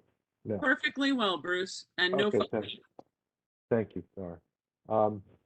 We have a pretty simple package of resolutions today. 54 Warren. pretty self-evident. They wanted to replace granite slabs with concrete, even though the adjoining property has already repaired or replaced their granite slabs with granite tile. So there's the precedent. We're asking them to do the same. 145 Hudson Street. In short, it's a quite, we felt with one detail, it was a quite appropriate alteration to extend an entranceway for safety and other reasons forward, and it's done quite beautifully. The doors that are there currently are Sorry, Bruce, temporary. Bruce, mute. It's Rosa, okay. Jen, there you go. Thanks, Bruce. Keep going. 408 Broadway is actually a wonderful proposal for a renovation and a restoration of a building that goes from Broadway to Cortlandt Alley. Wonderful, wonderful Cortlandt Alley. And Cortlandt Alley is sort of our Tribeca's Crosby Street. It's now getting renovated after 150 years. Our only issue is way too much proposed signage. 44 Lake Street, also a sidewalk issue, and actually their proposed an interesting case of a passage that has never had a sidewalk since its industrial days 100 years ago. And cobblestone, which is impossible to walk on in the ice.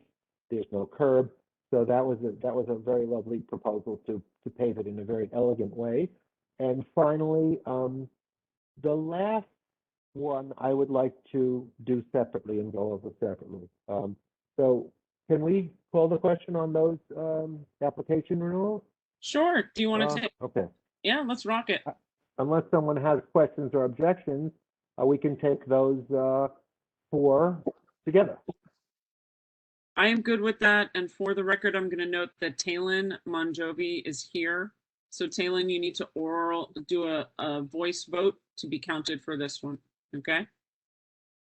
And anybody, just for the record, anybody who was not here for the roll call to start with, you, like Megan, I don't know if you were, you have to do an oral vote for the next one that you arrive for. So taking them all together, Brittany. Tammy, Bruce, can you just repeat one more time? Which ones are we taking together right now? The 4 actual applications, the top all 4 resolutions, yes, not the final one about landmarking in general. Okay, so 54, Do you want me to call out the 408, and 44. Yes. Okay, perfect. Got it. Okay, great. Tammy, do I need to do a roll call then, or can I just have Talon say their vote? You can just have them say their vote, just so we know that they're here for attendance. Thank you. Okay, got it. Any opposed? Any abstentions? Chelsea also votes yes. What was the last name? Z. Z, okay. Got it. Any recusals? Anyone else that just got here? Monjovi, yes. Okay. Great. And Any others? Brittany, I'm checking. Did you have Brown Kennedy for the roll call? I did. Okay, perfect. All right. So, I'm sorry. Go ahead, Bruce. So we'll go on to the last one. I just want to say Richard Corwin, welcome. We've been working in the community a long time together. Gerald, thank you for your previous participation on landmarks. And Fern, I'm going to miss you. So next, last. This is a resolution that was sort of prepared by who prepared this? Well, anyway, it was given to us, and Tammy, you can give a shout out to the group who prepared it, and it's just slipping my mind at the moment, but go ahead. Paul, is it Paul? I think Paul. Yes. Thank you, Paul. And it's a terrific resolution. We're getting slammed in a way that surprises me and is unexpected, and unlike our history with landmarks and preservation over the last 30 years. Everyone's eating away for various parochial or selfish purposes at our landmarks districts and individual landmarks.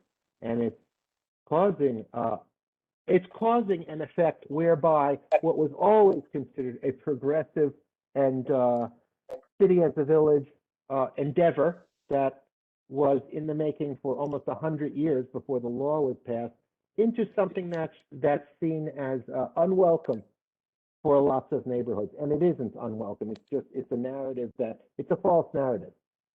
By the way, in that regard, there is one change I would like to make. We already made a similar change in another whereas. I don't know if I'm at liberty to do this, but I would change, where is it?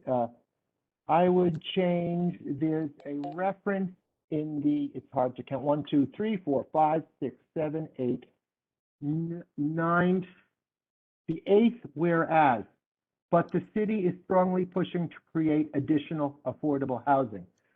I think that's a canard. We're talking about upzoning.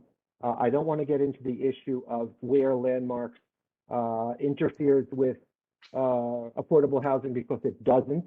Generally, it's developers who are building large for-profit market rate condos or rentals and a few grudging affordable units. So I think we should take out the last clause. But the city is strongly pushing to create additional affordable housing. That doesn't have to do with the need to protect and preserve our landmark system. Otherwise, I just think you should read the resolution, and I think it's terrific. And thank you, Paul. I'm done. Questions? Exactly. It was great. Which I'd like to say after ideally, I hope this passes, that's my personal one, is that we shop this to all the other community boards with historic districts. Alice, you're first. Yeah.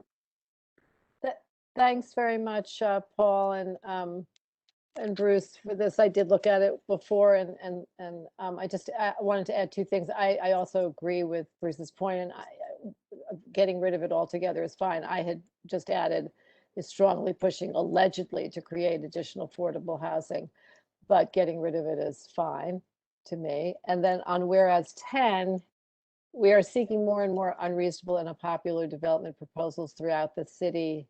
And I would add, comma, including illegal spot zoning developments, comma. That's the addition that I sent it to all of you. Well, personally, I thoroughly agree with that as a friendly amendment, if I'm entitled to do so.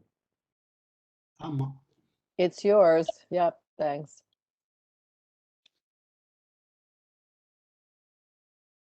Okie dokie. Are you good? Alice, could you just repeat that? Alice, could you just repeat that and where that goes? Yeah, I sent it to you in an email and to Jason and everybody. It goes on whereas 10. So if you count out the 10th whereas, which is right here after the Jeffrey Kressler. The last whereas, actually. We are seeing more and more unreasonable and unpopular development proposals, and just comment, including illegal spot zoning developments throughout the city, routinely pushed through. Just to highlight that. Because that's what, 250 Water Street, of course, is. Mm-hmm.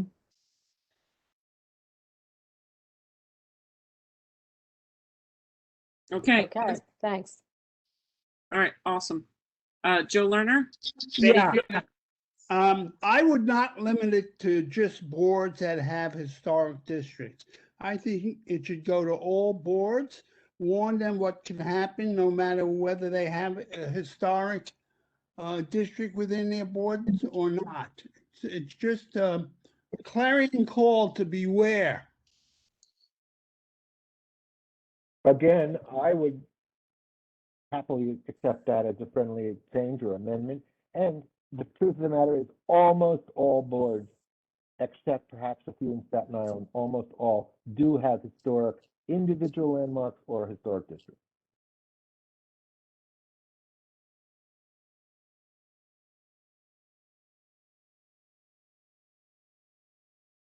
Okay. Moving, so I had Alice, Betty, Jeff Galloway. Given that no one else has spoken in favor of, sorry. Betty, you're up. Out of turn? No, you're up, Sarah. You just have to be on mute. If you want to talk, your hand has to go up. I just wanted to bring up the opposite side because it is on my mind. And that is, as somebody with a mobility impairment, very much for me and other disabled, historic district and preservation is code word for stay out of here. You're not wanted. You can't get in the buildings, and too bad. They need housing too. They need to be able to go into stores too. Yes, we can use Amazon, and that's what I do. I found out in our district, over 50% of the doctors and dentists' office, I can't even get into them. There are whole blocks where I cannot go into one store or one restaurant, not one of them. There are multiple blocks in a row. So there needs to be more balance, and I am sad that that is not even mentioned in this resolution or other consideration. But for those of you who are so pro-historic, you have to have some balance. Thank you. Okay. Jeff Galloway and then Joe Lerner. I apologize. I was having a computer glitch right as Alice was giving her language, but I caught the word illegal. I thought I heard, and as someone who practiced law, illegal means criminal, and I don't think anybody's engaged in a criminal enterprise, and I'm not sure that we should be accusing someone of that, even if we thought perhaps they were. So what was that specific language that was Take added? out the word illegal, it's fine with me, just put spot zoning. Okay, fine. Thank you, Jeff. Joe Lerner, then Mitch Roman. Joe, you good? I'm sorry. How's that? Good, Joe. great. I don't know what I was called when she said that. Is she saying I don't like handicaps, or I don't favor them, or what? This has to be just about a historic district, and that's how I see it. Okay. I think Betty was referring to the accessibility portions of historic districts, and the resolution is trying to be tailored for zoning limits and development. So they're not necessarily one and the same. If Bruce was open, I don't want to speak for Betty, but if Betty was making a motion for a friendly amendment to state that, that's one thing. But I think this one is specifically targeted to development only, and that's what we're talking about. So, point me, Joe. What would she like to see? What would she like to be seen done at 250 Water Street that we have not done? We're not talking about 250. That'll be on another night. This is specifically just the overall concept. You know what I mean?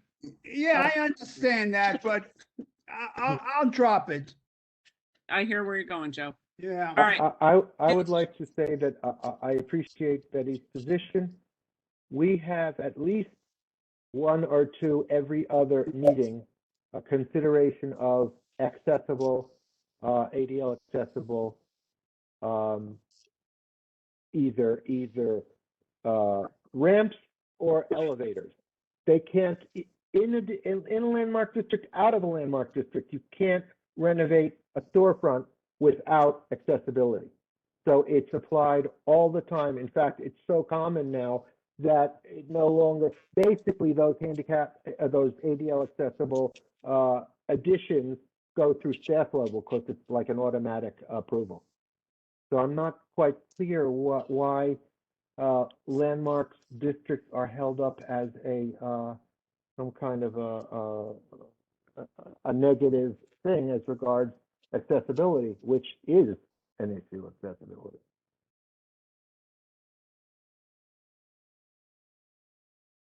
Bruce? Yes. Anything? We good? Yeah. I think I got lost. Okay, Mitch, you're next. Okay, I just wanted to support what Betty said 100%.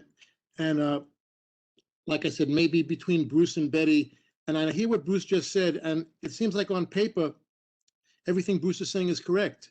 But I guess from Betty's real life experience, certain things have not gotten done, or things that should have gotten done haven't gotten done. So I would be for, if there was any type of other language that maybe between Bruce and Betty wanted to include in that, but I agree with what Betty said about there being something said, even if it's not totally appropriate for this amendment, because it's a real life situation. Okay, My so response would, I'm sorry, go ahead, Ken. Bruce, so where do you want to take it from here? Let's figure My this re- out.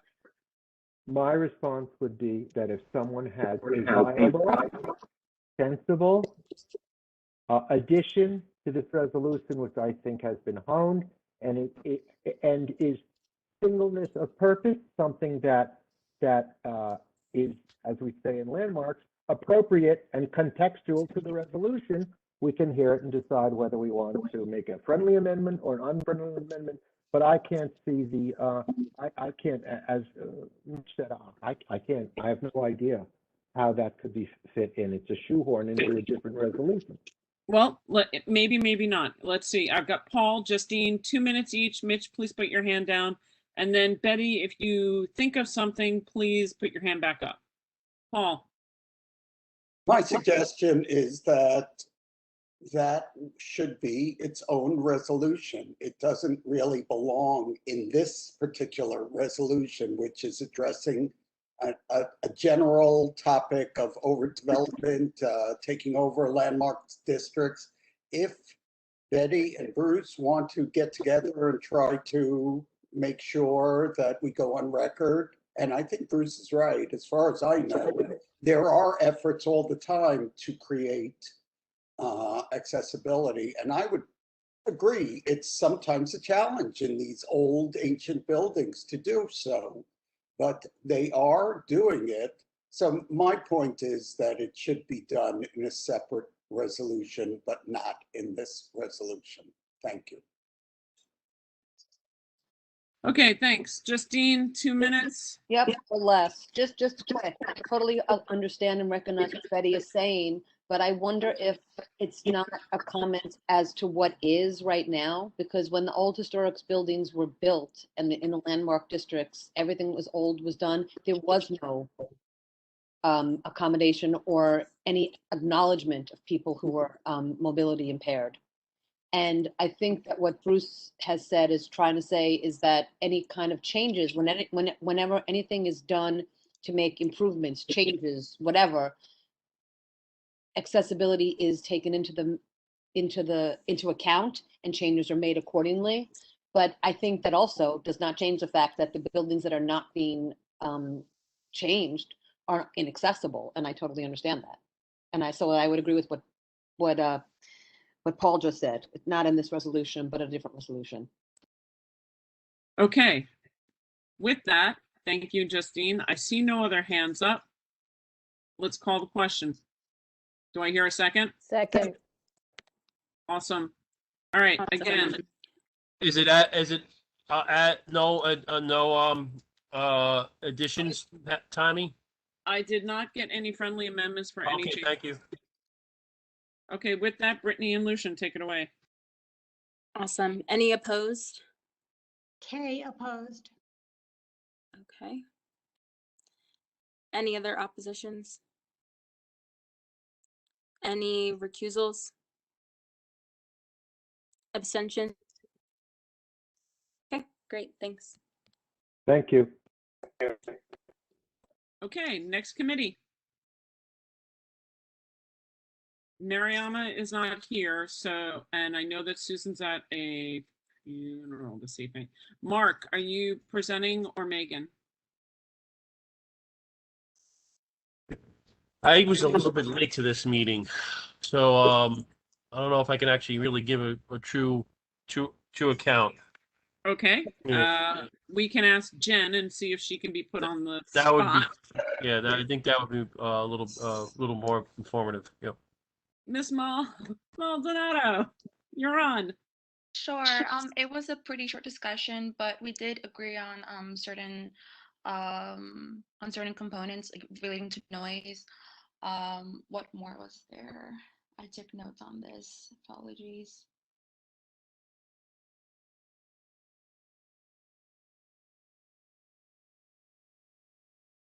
relating to noise, also agreements on delivery docks and loading times, as well as a bit more specifics with traffic control, where where people should be stationed to like sort of ushers, where they should be stationed to ensure that there's not much congestion going on, pedestrian traffic and that sort of thing. Unfortunately, even though we had agreed to move on to licensing to vote on what was agreed, by the time licensing came around, there was a short quorum. So the committee or the quorum at present had agreed to move the discussion on to July and for a formal vote. Okay, so if you are interested in the development of the guidelines for the large-scale venue applicants, please join the licensing committee in July. Thank you, Jen. Next slide.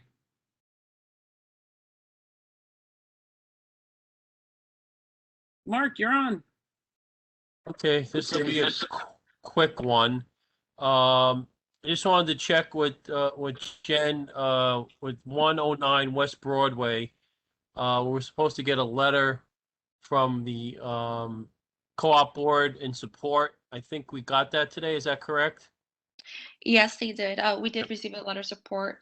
However, for Two River Terrace, the council's still waiting for a letter to come in, and they just wanted to make sure that the committee was aware of that. That although there's a letter for 109 West Broadway, there's still a letter pending for Two River Terrace. All right. So what did we? I think we said that it was contingent on getting the letter, right? Correct. Yeah. So River Terrace, we should table. I believe if we didn't get the required information that they promised, then we should probably table that one, and send an email to SLA saying what happened. A parliamentarian, are we tabling or Yeah. rescinding? I mean, we could table it because as written, it's probably fine, but it's not 100% correct until we have the appropriate information that they promised that they didn't promise to us. So if we just table it to next month and ask them to come back, then I think that would probably work best. Just table it. Yeah. Table and done. All right. Okay. So Two River Terrace table. Do we have a second? Second. Second. Okay. All You're right. good. And then the other one of note was 95 West Broadway, which they have a 2 a.m. Liquor license every day now, and they wanted to change it to 4 a.m. We did have a lengthy discussion, as we did in executive committee, about balancing businesses with quality of life. We ultimately rejected the 4 a.m. License for them. That was the only other thing of note. With every other geographic area, except for the one except for Two River Terrace, where we just tabled. They were all unanimous votes, and I think without objection, we can take every remaining resolution as one. Ooh, Mark, bold. I love it. Unless anyone has a question about any other. So just to be clear, we're taking all of them, or? Yeah. Every resolution except for Two River Terrace, which we've just voted on to table. Other than that one, every other resolution was unanimous, with no objections, no recusals, no abstentions. So I think because of that, I think we can take all of them, other than Two River Terrace, which is tabled. Scroll through them all, because this only shows the Tribeca area one, but scroll through it all and then I'm good. Yes. So Jen or Diana, next slide.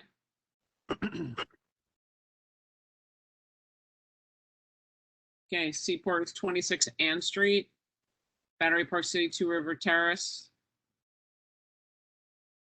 And that's it.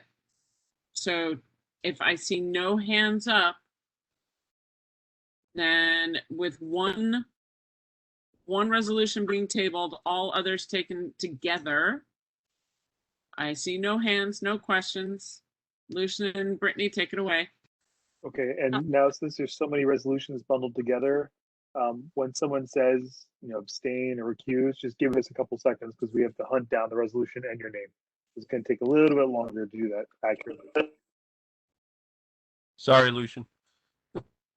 No, this is a very good thing. Perfect. Any opposed? Okay. Any abstentions? Any recusals? Okay, great. Thank you. Wow. Woo! Okay, next committee. Oh God, I've got goals, man. This is going well. Okay, Paul. All right, let me try not to slow things down too much. Okay, item number 1. Why don't we go to the next slide? Do we have any slides on that? African Burial Ground International Memorial Museum and Education Center Act.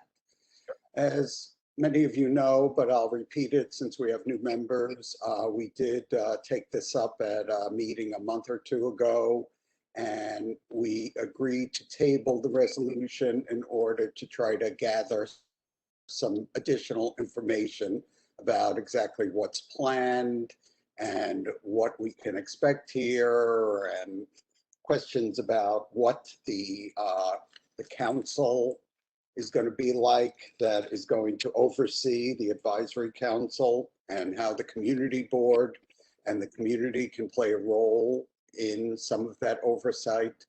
So basically we heard from Hannah, and that's Congressman Nadler, who's one of the sponsors of the legislation. The legislation has no timeline yet. So again, this is not been introduced in either house yet. It's awaiting action, but I think there is interest in moving on it. They don't really know where the site would be for such a museum education center. They want it at or near the burial ground. So there are just a lot of unanswered questions here. We're really endorsing a concept to support this museum being built, an education center. And again, we paid some attention to this advisory council, and we did add some be it resolved clauses to specifically ask that the community board have some role in recommending members, that those meetings be open to the public so we could hear what's going on behind closed doors. As it stands, the Secretary of the Interior seems to have the preponderant role in this advisory council. In any event, other electeds do get to recommend and appoint others, and I just wanted to make sure the community board also played a role.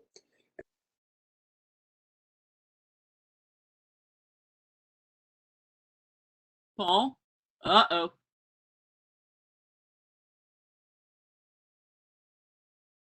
Andrew, if Paul's audio doesn't come back, can you jump in for him?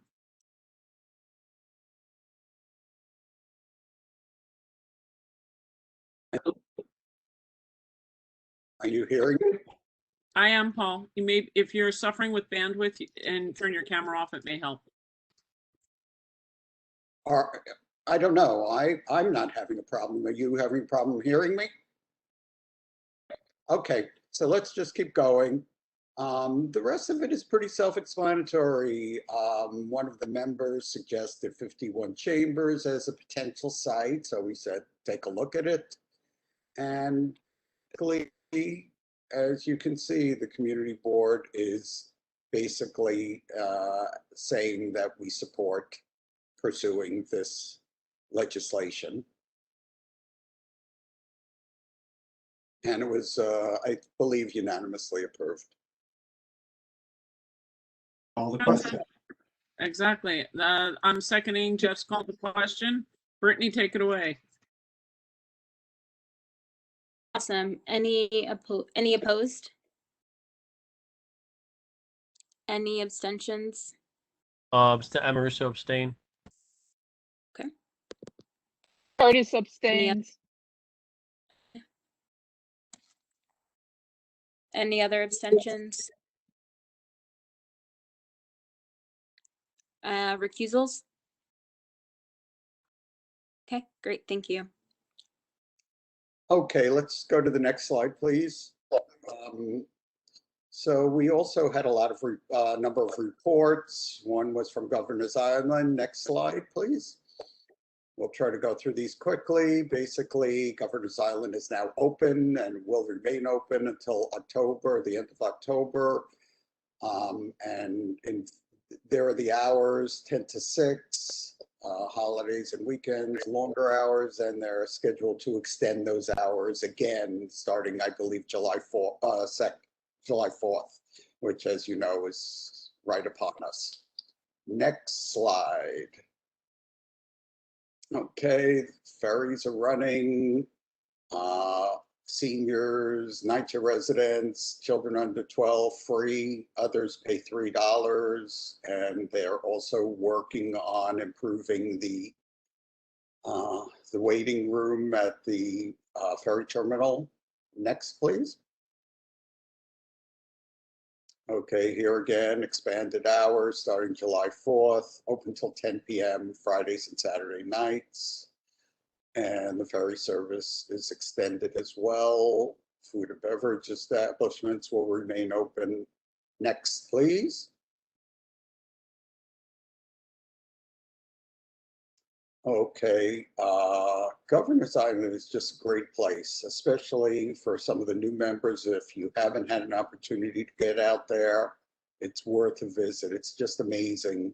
You know, it's right off the foot, you know, at the edge of lower Manhattan. So in the background, you know, you see all these skyscrapers, and yet on Governor's Island, it's very bucolic and pretty, and mostly bikes are driven around to get around. Walking and biking are the main things. There are a lot of recreation opportunities, as you see here, zip line, mini golf, a lot of food opportunities, and the ball fields they generously continue to make available for leagues, including the Downtown Little League and Soccer League down here.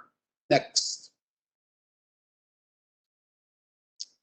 They are introducing sheep to graze to properly take care of some of the unwanted plantings.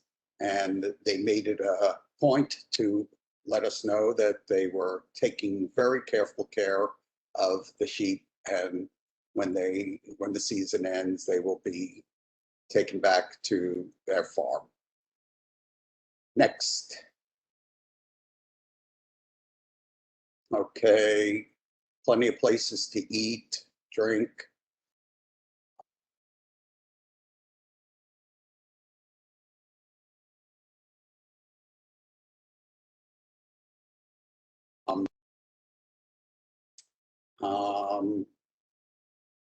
Can we go to the next slide, please? There's also a lot of cultural programs. Lower Manhattan Cultural Council has been running for years a number of programs, and they started theirs up again just a couple of weeks ago. So that's another thing you could do when you visit Governor's Island. Take in some arts and culture and entertainment. Next.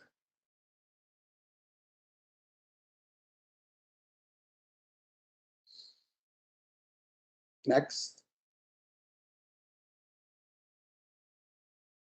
Okay.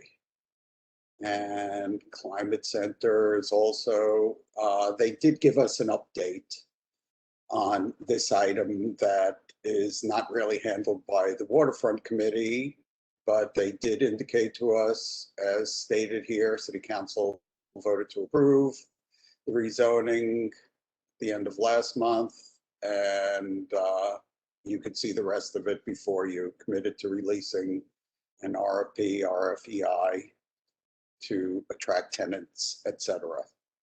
And the community board has been very involved in this issue, again, for the new board members. We weren't too pleased with many aspects of this project. We thought the buildings were too big, just to cut to the chase. Next. You've got some hands up, by the way, on that. So you've got Bruce with his hands up, and I had a question, so. Okay, so you want to take it on just that, and then we'll move on to the other items? Yep, Bruce?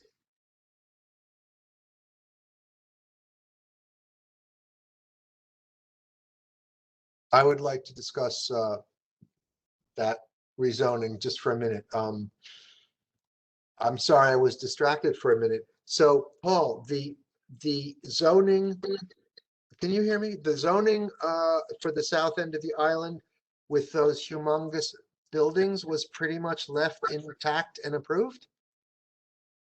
Let me defer to Tammy, who's been on top of that completely. So sorry, Tammy. Before Tammy answers, I just want to say I was really taken by the idea of an environmental, huge environmental component until I realized that there was no tenant for it. Okay, sorry. So that's my question or my comment. Alice, we have actually nominated, and Alice was appointed to the board on behalf of CB1. She is our representative to the board for Governor's Island. So Alice can certainly speak quite eloquently on that, as well as I. You know, my answer is going to be enjoy the bucolic nature of Governor's Island this year, because it will not be like that going forward. Wow. I mean, full stop, end of statement. There will be large developments to the size of, you know, a mini battery park city on each side of the island in the kidney shapes. And although the borough president 100% supported us on that, there was not enough change done at the city council vote to lower the, it doesn't make a difference if you lower the height of a building if you leave them with the same square footage. So instead of being tall and thin, you're short and fat. The bulk is still there, so yeah. Yep. But did they say anything, Paul, in terms of the parks and the sheep and things like that? How long the current plan is for the parks to be as expansive as they are? No, it was more or less a seasonal report, pretty much. Just what we can expect this season. And I didn't even get into that issue too much with them either, because I know it's not my committee's domain. I mean, they know where we stand on this as a community board. Okay. I can just add that the board of the trust is meeting tomorrow on the island. I'll be there. I'm sure Patrick will as well. That the RFP for the climate center it will be put forth imminently, I think. So that will go out. Our input has been used, but we won't be seeing it, I think, prior, though I asked. And we have asked that land use committee here gets an update very soon when there's news to be told as to where we're going forward on the climate center RFP, and obviously what responses they've had. So, and yes, it certainly passed council, and the zoning was passed. The only concessions were a 10-foot decrease, well, for a few, but a 10 feet decrease in the height of the buildings allowed in the open space areas, i.e. the parks. And I think it was a 20-foot decrease on the height of the tall buildings in certain areas. That's kind of a schematic, but basically as we saw it. Thank you. Okay, keep going. Okay, could we go to what's the next slide? Well, the next report is about the 9/11 museum. Let me just give that before we go into this Downtown Alliance. The museum did come to our meeting, and as many of you know, the 20th anniversary of 9/11 is with us in September. It's been 20 years. And they just gave us an update on what's been going on. They've been closed for quite some time. They reopened on a limited basis last July 4th, but visitorship is down tremendously. They said 7 to 10% of visitorship in the past year versus what they had in 2019. So, and they had to lay off 60% of their staff. It's, you know, not good, and they rely on those ticket sales for a lot of their revenue, most of their revenue. But they are planning a regular ceremony to mark the 20th anniversary. They're going to have people return to the site, the families to read the names in person. That will begin at 8:30 in the morning. And that will go on till about 1 o'clock in the afternoon, when the public will be invited back onto the site. They didn't know if the president or anyone like that was attending. They are making an effort to do education programs that they entitled Never Forget Fund, to educate especially young people.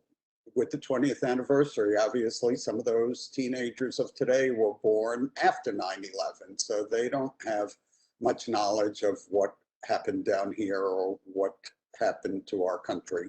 So they are going to try to educate schools, invite schools, create curriculum, etc. They also extended invitations for the community board to have future meetings over there. So that's something we can think about. And they, in fact, do community meetings on Monday nights. So that's another thing we could think of. And they will also be doing the Tribune and Light again this year. Okay, so why don't we now go on to the Downtown Alliance, unless we have any questions on that. Okay.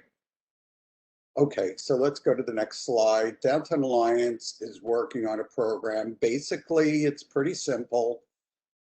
There's a lot of vacant storefronts throughout Lower Manhattan. They're trying to get together with local artists and put them into the storefronts and put some of their works on display and even allow them to sell things. So most people thought this was a very nice idea and give the local artists an opportunity. A lot of them are hurting also. Put something in these vacant stores. And go to the next slide, please. So this is just the basis for why they're doing it. Again, it's local artists that they're trying to use, and they're going to have QR codes so people can get more information about the artist and the artwork while they're visiting. Next. This program is starting very soon, July 2nd. They're going to start making, during the month of July, they're basically going to try to select artists. They have a panel of a couple of experts who are going to help them select these artists. And as it says here, late August installation begins, program launches in September. Beginning of September, ends the end of November. They're shooting to especially look at Broadway as a site to start with on this program, but they said they're open to putting it elsewhere as well. Any other slides on this? Okay, I think that's it. We didn't do a resolution on that. There was general support for that proposal. Thank you very much, Paul. Moving on, Tricia. Jennifer, can Jennifer put that application link into the chat or somewhere that it can be copied, please? Absolutely. I don't know. I see another hand, but you decide what you want to do.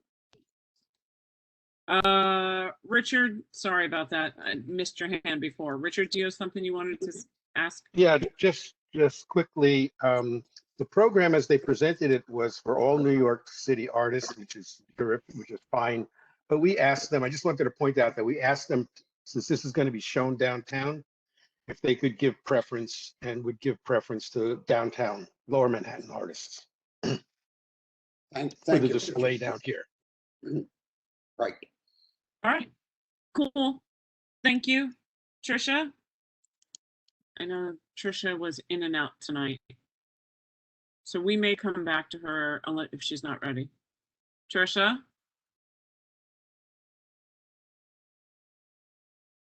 We'll come back to Trisha. Let's, let's do Pat. Yeah. Okay, so just so the new members know that every other month we have DDC, Department of Design and Construction, come and talk about all the infrastructure projects that are going on in our community. So that happened, and if anyone wants to know any specifics, they can go to our YouTube station and listen to the recording of the meeting. We had another department of DDC come and talk about the borough-based jail that is going to be deconstructed, designed, and then constructed. So we only talked about construction issues. There was nothing to do with design, nothing to do with, you know, whether you liked it or not. It was just an opening conversation. They are going to have to come back many times to discuss things with us. We talked about noise. We talked about, you know, noise mitigation, vibration monitoring, parking, backup beeping, all the regular stuff that we talk about when it comes to how construction impacts a community. So that was that. Mariama is not here tonight to talk about the Victim Compensation Fund deadline. They are coming next month. Mariama just gave us a quick overview of the deadlines. Lucian, do you, I thought she had left something with the deadlines. Well, I would say to everyone to please take a look at the newsletter. We put the deadline information in every week of the newsletter, and we'll continue doing so until the deadline passes. So all that information is available, and that's a cue. If you haven't signed up yet for the newsletter, please do so. And just to say, I think the deadline is the end of July this year. So, and there is someone coming next month from the Victims Compensation Fund to talk to us. And then the last thing I think is we discussed the Water Street Plaza project, which we have discussed before. They will be returning with, again, with more specific information. I think that is it for me. Perfect. Thank you, Pat. We're moving to Patrick next. Patrick? Thank you. I think pretty quick. So we have no resolutions, but two sort of heavy items. One is first, health and fitness citywide text amendment. This is really an effort to change some archaic special permit rules around physical cultural establishments. You may remember that occasionally we come to you all with an application from a new gym or a health spa or something like that, yoga studio, and they're all governed under these sort of older regulations that were meant to curb some of the seedier uses of these spas and gyms many years ago. So it's become too costly for some of these smaller businesses to really go through this process. So the city's really trying to update that, which is a laudable thing to do. To do that, they're going to be removing the BSA, that's Board of Standards and Appeals, special permit requirements for certain physical cultural establishments and for health spas. They'll be putting them into various use groups and classes and saying sort of which zoning districts they can be allowed in automatically. For some higher impact gyms, which is an undefined term, they're going to have a mechanism where a sound engineer will have to sign off on the plans with the Department of Building before they can get a certificate of occupancy for that space, so that really to protect commercial and residential neighbors from loud noises in those higher impact gyms. We had some questions and issues around how that's all really going to work, and that even sometimes in smaller residential buildings, no matter whether it's a high impact gym or not, that there can be problems with noise and bothering the neighbors. So people wanted to think about that issue a little bit more. So we have time left on the ULURP clock for that. So we're going to come back to it again in July, revisit the issue with some questions and come to a resolution. Questions on that? I'm going to look for hands up. I see Richard's hands up, but I think that's from before, right, Richard? If not, after Richard comes Helena and then me. Good. Helena? Hi, and welcome. Hi, thank you. Just a quick question. As I was previously a co-owner of a small fitness studio, and we had a lot of issues around having showers in the establishment, and there was a lot of work that you needed to do to get permission to have a shower. Is that also included in these more streamlined regulations? So I'm not sure if that was a Department of Buildings, sort of code requirement. No, that would not be touched by this. This is really just the permit to operate as that particular use group. Gotcha. Okay, thanks. You're welcome. Tammy? So right now, these types of establishments come to the community board for approval. Would this circumvent that requirement? It would, and it's something we talked a little bit about as it relates to those where they need to have the sound engineer sign off. There was some thinking that maybe that isn't something we'd want to give up, that we'd want to be a part of that process. But the Department of City Planning's thinking in crafting these regulations is not to, so as not to create more hoops for these smaller gyms and some of these really smaller businesses, that they don't have to go get community board approval for these kinds of things, just like you wouldn't for, I don't know, a convenience store or something like that. A convenience store isn't, doesn't have weights and doesn't play music. So, and what is, so there'd be no community board review at all for any portion of these types of, for anything, not even a higher impact gym. Diana, correct me if I'm wrong, but I think the answer is that's correct. There's no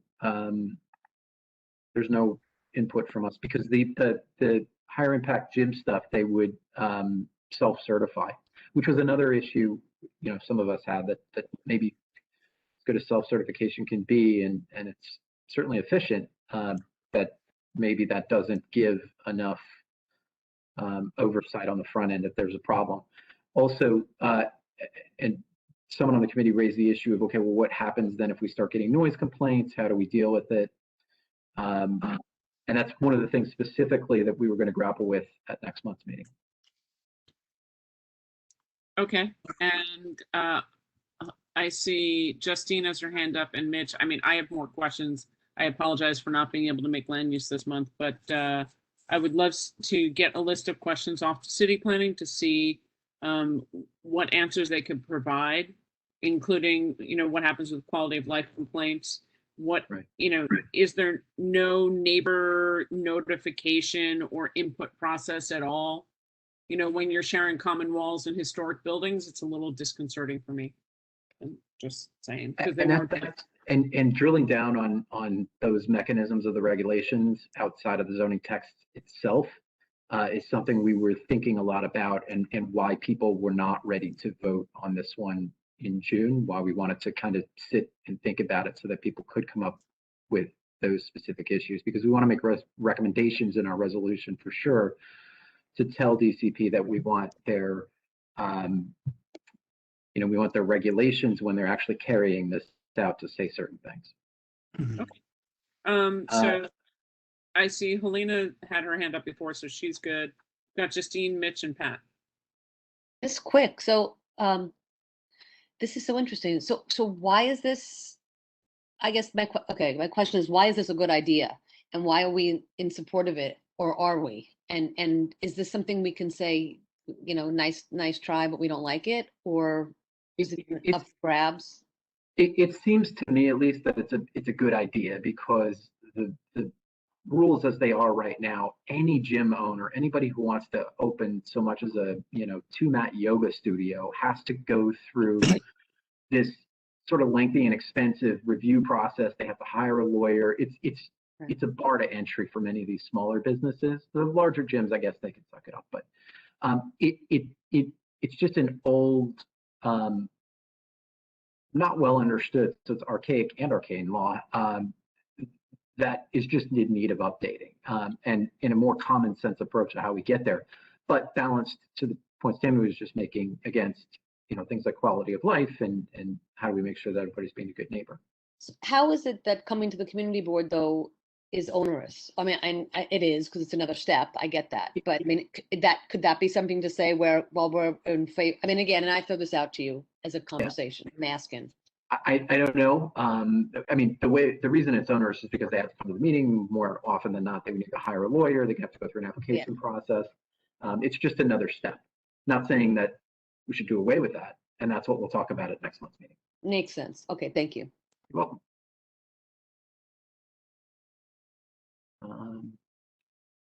So Mitch and then Pat. Okay.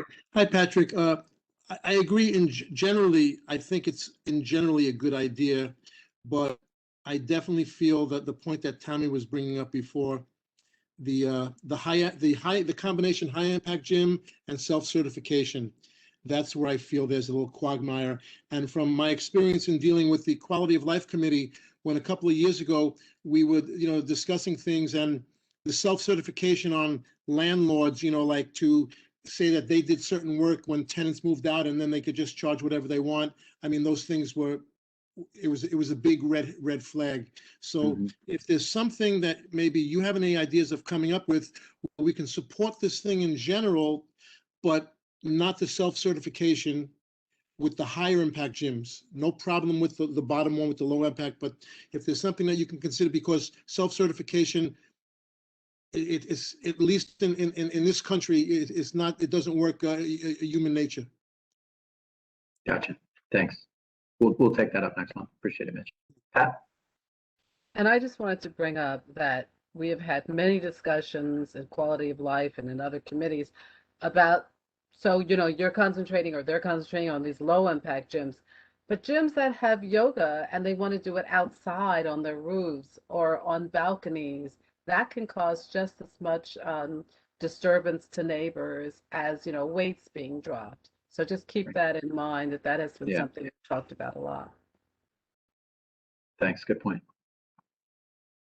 Okay. With that, I'm going to move on. Thanks everybody for the comments. And again, if you find this to be an interesting issue, come join us in July.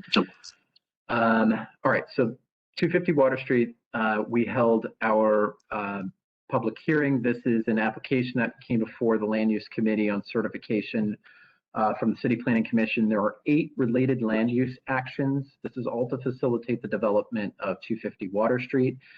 It's a very large application, but you can get a look at a copy of it, including all the various attachments and statements, et cetera, that go with it on the Department of City Planning's zoning application portal website. Just Google that site, and then when you get there, search for 250 Water Street, and then click on the Public Documents tab. That'll take you to all of the application materials.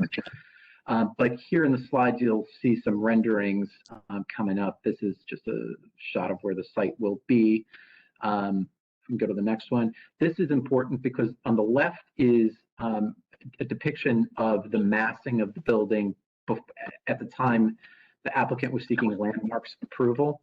Based on what the Landmarks Preservation Commission eventually approved and came back with, the picture on the right is the depiction of the scaled back building envelope and massing for that. So the applicant, I can't remember the exact height, but obviously you can see it's come down quite a bit.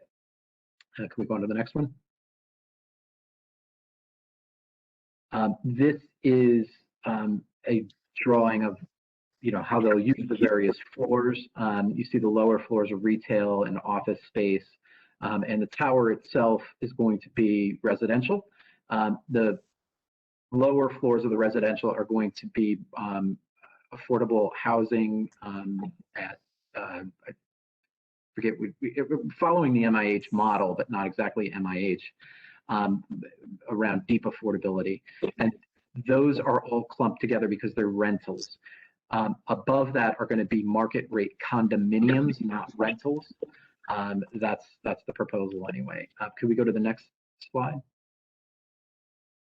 This is rendering of the ground floor used, and it shows you the access points along Pearl Street, including one for a parking garage that's sort of on the left side. So the folks for the parking garage will enter on Pearl Street on the left of this picture, and they'll exit on Beekman Street, also on the left of the picture.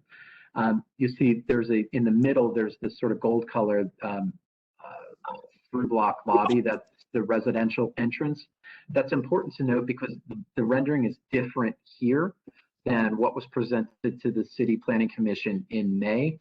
There used to be from Peck Slip to that middle part, there was a long corridor that was more or less kind of cut off from the elevators, and there was concern by the planning commissioners that was going to result in a corridor. I think the applicant team heard that loud and clear and quickly eliminated that before they came and even presented it to us. So you see there's a mixed use of some retail. There's a small community space here on the northeast corner of the property line, and a bunch of retail throughout. Can we go to the next? Okay, so this is a listing of the 8 related land use actions. Effectively, what they're doing is modifying the large-scale general development, the LSGD plan, to create kind of a gerrymandered contiguous set of lots that go together in one large-scale development. That basically takes them from Pier 17 down the cobblestone streets of Fulton and across and over to 250 Water Street, so that they can transfer the unused development rights from Pier 17 over to that site. Okay.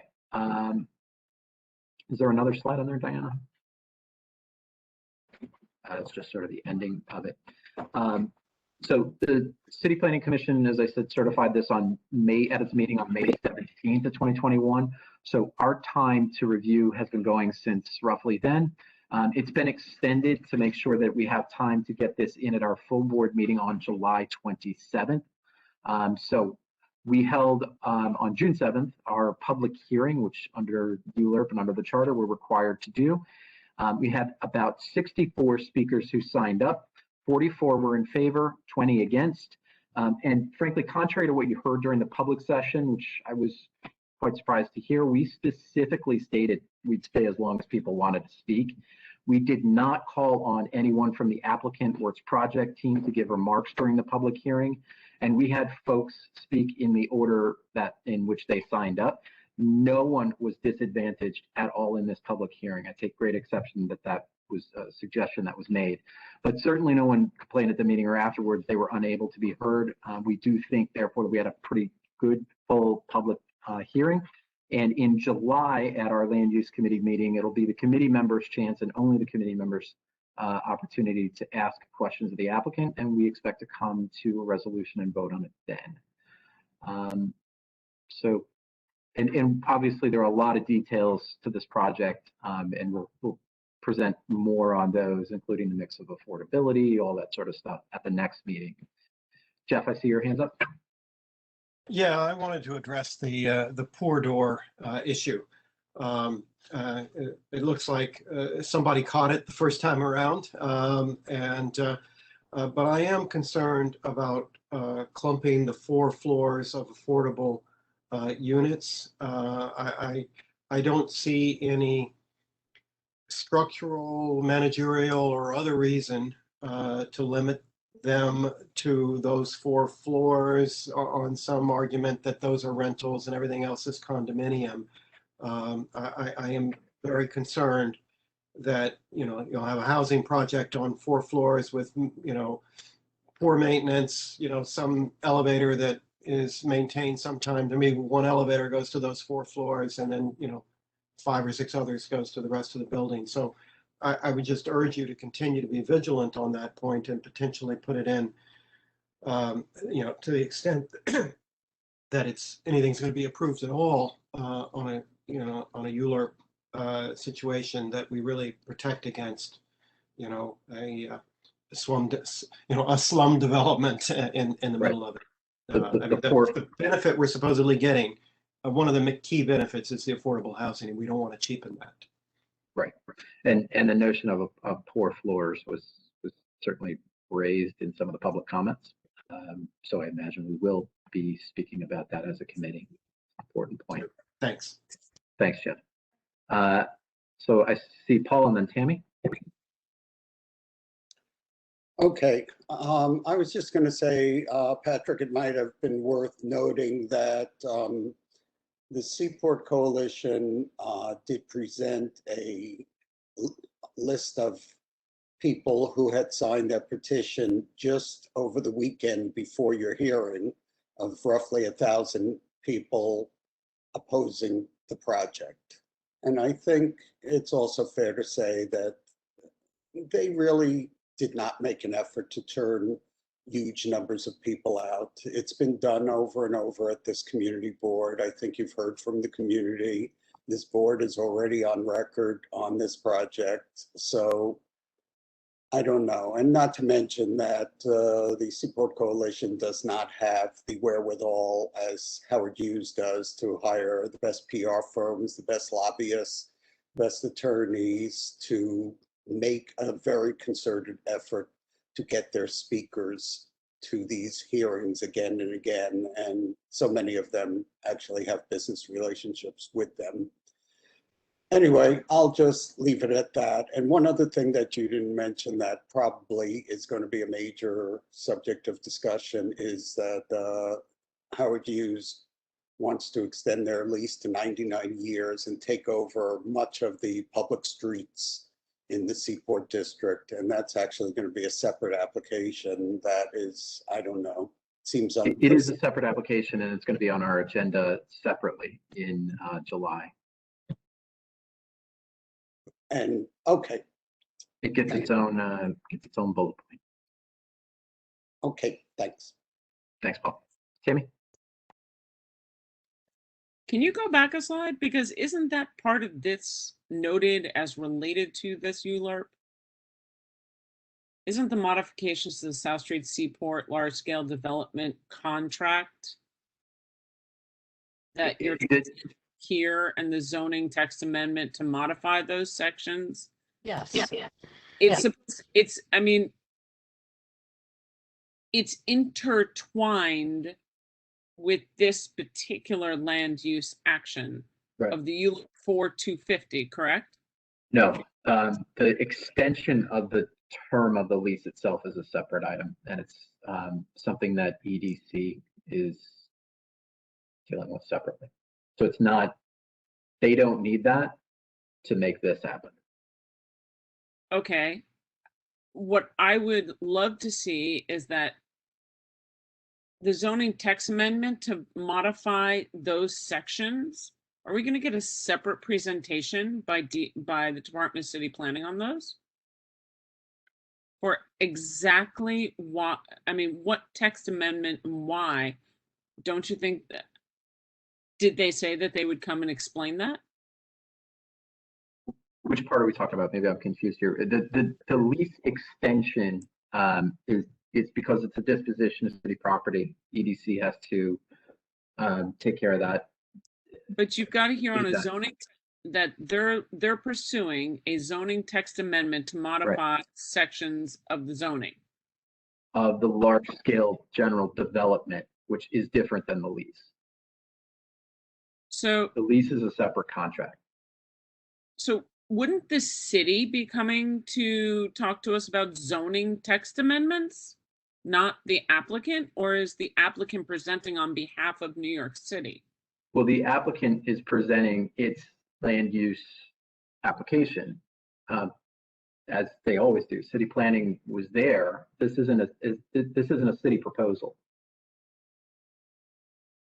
So they're doing this within their current leasehold, albeit to modify it from a land use perspective. But the city's disposition of real estate via the lease is a separate action. And so obviously, from a business perspective, very related. Did they present the modification to their traffic management plan? No. So When you say the traffic management plan, are we, as part of, you mean the piece of the, in order to have true public transparency, every single proposed action that they have on here has to be presented to the public. Because if we're gonna vote or opine on anything, the public on an individual basis needs to understand on all 8 actions. Because otherwise it's like playing hot potato and hide the ball, because nobody really knows the full picture. so that traffic, they did present on these items, by the way, when they were talking about the traffic management plan. This relates to adding some security guard booths and reconfiguring the access drive around the tin building. But it all goes to how they, basically to number 1, how they modify the layout of a large scale general development plan. So they're asking us to, so they've tied the tin building into the 250 ULURP? Is that what? They've not tied the tin building within what will become their large scale development. I'm going to call it a lot because to me that's the easiest way to think about it. It's a I don't think we have the slide here. So then I think we have to have city planning come back, quite frankly, and I'd want to ask for landmarks, because landmarks said they ruled on it as an individual site separate from everything else at the edge of its location, and yet the developer is connecting all of it as part of a large scale general development project. So the developer is linking from 250 to the end of Pier 17, the conceptual plans. And yet Landmark was told that it was an individual sole property and not necessarily part of the larger thing. And that they were only ruling on one location. That's kind of where I'm getting. It either is or it's not. And this is where I think that the public loses a sense of faith in city government, because you're being told 2 to 3 different things at every lap based on what the developer needs for the particular action. I mean, tell me if I'm wrong. I'd be delighted to understand that. But I'm looking at this, and I wasn't at the meeting, so again, I need to look through 1,000 pages, but I don't feel like this is clean. No offense, this is not you. I just don't feel that the city's done a good job of cleanly and clearly laying this out. So I'm not saying you're wrong, and I'm not sure how to bridge that gap for you. But what I would recommend, there's what I think is the best way to get an explanation of how that all ties together from an application perspective. Again, we may disagree with the application, we may not want to do certain things or the entire thing, is to watch the video of the City Planning Commission's review of this on the 17th of May. Allison from DCP did a pretty good job of explaining each of these actions and how they all came together. The applicant gave a truncated version of that, but still put each of those items out there. And I hear what you're saying, but I think the explanation from city planning can be found out there already. I don't know if we'll be able to get them back in. You know, the only opportunity we get them back in really is for our July meeting. I think that has some sort of explanation. I think city planning needs to do the same due diligence for the community who's been asked to opine as they've done internally. And with that, I will shut up. All right. Let's go. Joe, I see your hands up, then Bruce, then Vicky. Thank you, Tammy. I think those 4 rental apartments, the height from the floor to ceiling is 4 inches less than the condominiums. Do you want to correct me on that or not? I don't know one way or the other. I think that's what they said at their presentation, that those apartments are smaller in height than the condos. And that's one of the other reasons why they're all together, Jeff. Not a very good reason, but. Right. Of course they're It's a not. good catch. But it makes money sense to them. That's a good catch. Thanks, Jeff. Right. Bruce? Yeah, I have to say that we're talking very politely about what is to me a scandalous issue. We lost out on the bulk of 250 water, even though we got some concessions over the course of like 6 months. Someone slipped in that on another application, in addition to all of this, that they are going to propose to actually take over city streets as part of a lease. That's a scandal. What's the point of a government at that point? In other words, private developers are literally taking over governing the streets like coal company towns in the 19th century.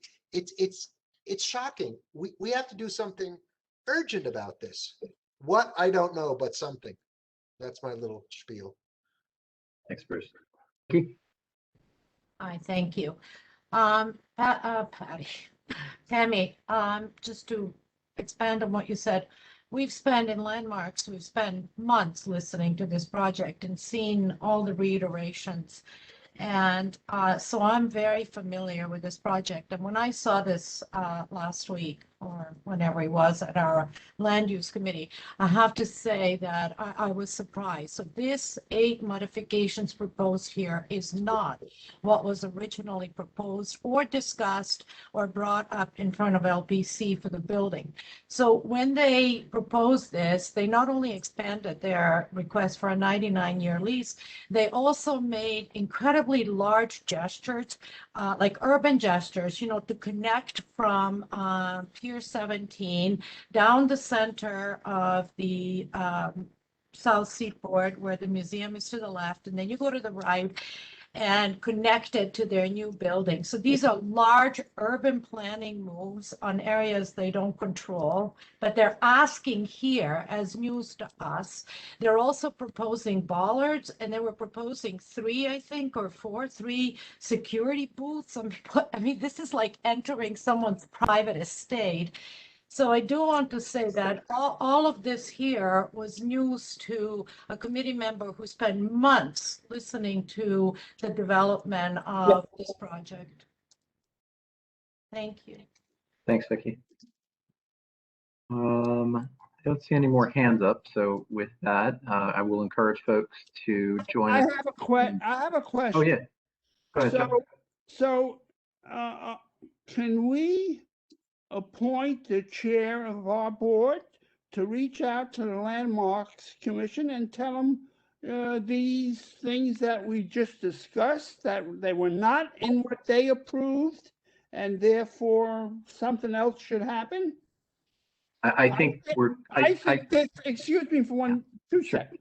I think this is an emergency thing, a land grab that we should not wait 1 moment for, because they planned everything out to fix this before the new council member is elected. Thank you. Oh, Thanks, Joe. Patrick, just one thing, Joe, and this Vicki again. So one of the other things that you see in here, and then that was proposed in the plan when I said connecting Pier 17, they actually proposed that a car lane comes off of, I'm sorry, I don't know the name of the street that runs right underneath the FDR, so that you actually go inside, cross the pedestrian, the bike lane, go inside by Pier 17, and then go around it. Again, I've spent months listening not only to this, but to the tin building and all of that proposal. And so this was this was slipped in last month. So just imagine cars making a right, going all the way around to connect to Pier 17, and then exiting on the other side. Thank you.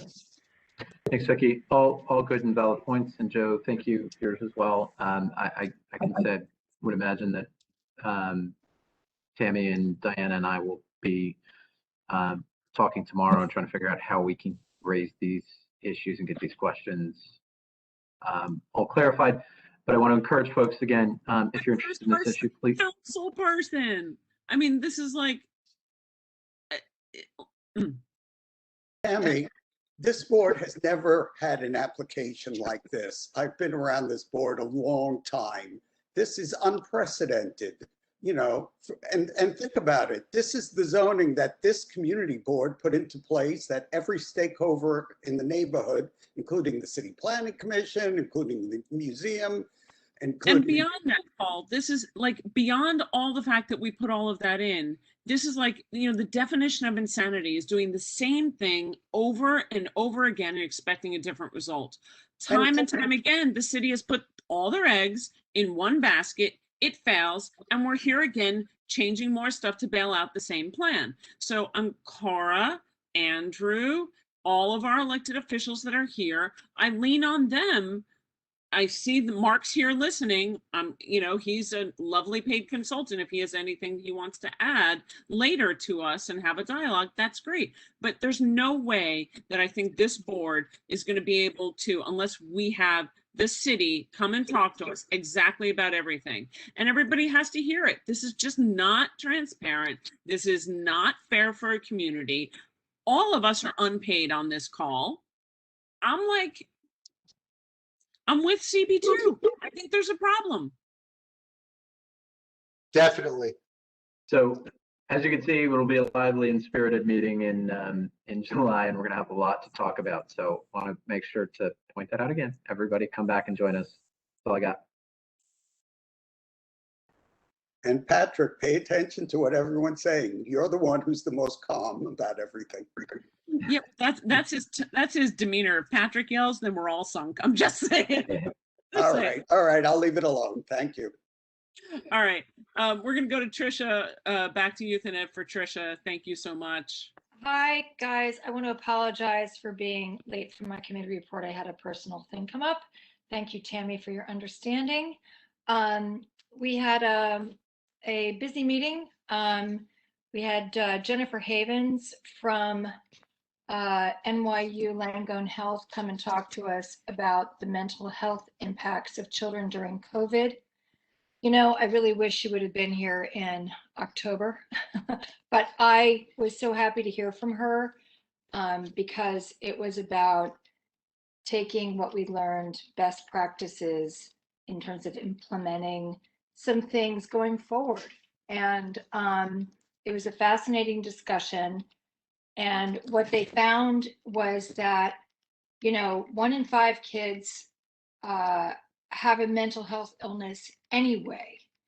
And so when you add COVID-19 to that, you can just see what happened over this past year and change to our kids, especially preteens and teenagers, when they were sequestered at home trying to teach themselves school. And with the pressures of knowing that out there were kids in school full time, in hybrid situations, there were kids with learning disabilities that had, you know, an even bigger struggle with this situation. And one of the things she was talking about is really trying to get inside the curriculums going forward, which is something we've talked a lot about in our committee, where we make this guidance counseling situation a lot more robust. First of all, by, you know, by training. A lot of our guidance counselors do not have any mental health training. There are, you know, social workers are, you know, have a degree, and we don't have nearly enough of them in our schools right now because of money mostly. And most of their services are optional. So in other words, it means the student has to go to them. And we have a lot of discussions about that too, how unlikely a child, especially, I mean, I really can't even say any age group. There isn't any age group of a child that will, you know, on a regular basis, go seek out the help of a school-based social worker or a guidance counselor. There's shame attached to it. There's peer pressure. There's the feeling like there's nothing wrong. I don't want to think that there's something wrong and go. So it was a great discussion about how we need to implement this in a school's curriculum and really take what we've learned here to do that and to have these information sessions. Because right now, someone has to be sick to be offered services. And that's a really bad way of delivering mental health. I mean, you go to a well visit, a physical every year, we should be doing the same for mental health. So we are deeply committed to this. We are spending a lot of time in our committee talking about it. So this is really a launching pad for us and not sort of a period at the end of the COVID sentence. So we're going to be forming a resolution probably in August or September about some recommendations we can make in terms of how to integrate mental health into our school curriculum. So that was a really exciting conversation we had. The committee's members had a lot to offer, so we'll be talking about that more. And then we also had a Summer Rising program. We had Susan Diaz mostly spoke regarding this Summer Rising program that's no one's been able to get any information on. What we were able to find is that the offerings are really going to be, I mean, they're all going to be in person, K-8, which is awesome. And they're going to be offering academic support and socio-emotional enrichment activities. But it really is academic, in terms of the academic offerings, it's really steered more for the kids who have failed classes. It's not for kids to, you know, go back and review things or try to give themselves a little bit of an opportunity to improve grades or improve understanding of a certain course that they didn't do as well at as they hoped, which is unfortunate. And it really speaks to the fact that we can fill this program with kids who are failing is deeply upsetting. But that's in fact what's happening.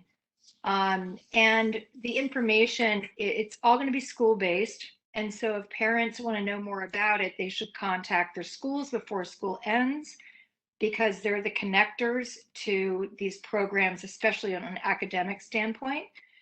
And participants that are 14 to 21 have hybrid options if they want, or they can be in person as well, depending upon the provider. One of the things that we found with the provider situation is that with DYCD and the things that they're offering is that unless these organizations previously had a relationship with DYCD, they're having a hard time being permitted. Manhattan Youth is one of those. And it's really unfortunate because it's too hard for them apparently to sign providers up right now. So we're really advocating. Cora got back to us today that the council member is really fighting to help Manhattan Youth and other organizations like them be able to deliver some of these services that they're so uniquely qualified to deliver this summer, and they're very much in demand. So we're still going to help support them in trying to make those programs happen, and definitely make sure that they can happen into the fall. So families can go onto the DOE site. They can reach out to the community-based organizations that their school connects them with that are affiliated at their sites. Not every school is going to be a provider. So it's really important that you check with your school, you know, parent coordinator, guidance counselors as to where they're placing kids at your particular school. Schools are being used as those locations, but not all. So I think that's all I have to say about it. I'm just going to review this super quickly. People asking about class sizes. They're really trying to stick around 25 students for elementary. Oh, they can also call the DYCD hotline or even 311. So they can request someone to do an in-person visit and undertake a quality review process for the organization. So there are a lot of ways to both help your organizations get affiliated as well as get your child placed if they're not offering these services at your school. Does anybody have any questions about that? I know it's a lot of information. I'm looking for hands. Are you, Tricia, I have a question, but not about that, but about something else. Are you finished with your report? Yeah, no, I'm finished with those two items. Okay, I'll wait till the end. Okay, I'll remember you. The other one is on this PS 150 reopening and rezoning. There's a lot of emails that I got worried about 150's rezoning when they move into Trinity Place.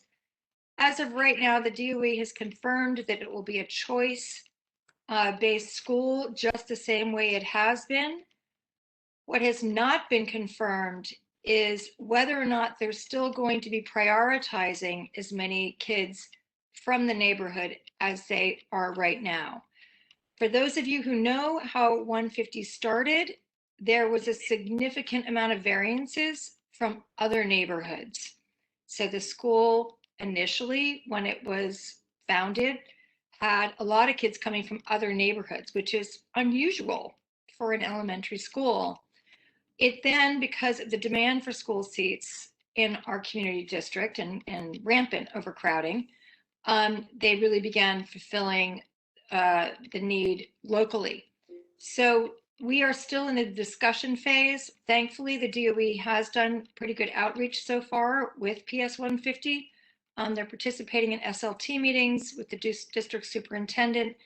So that's still being fleshed out. So if you know of anybody who's asking questions about what that choice situation will look like, we will be following that for the next couple of months.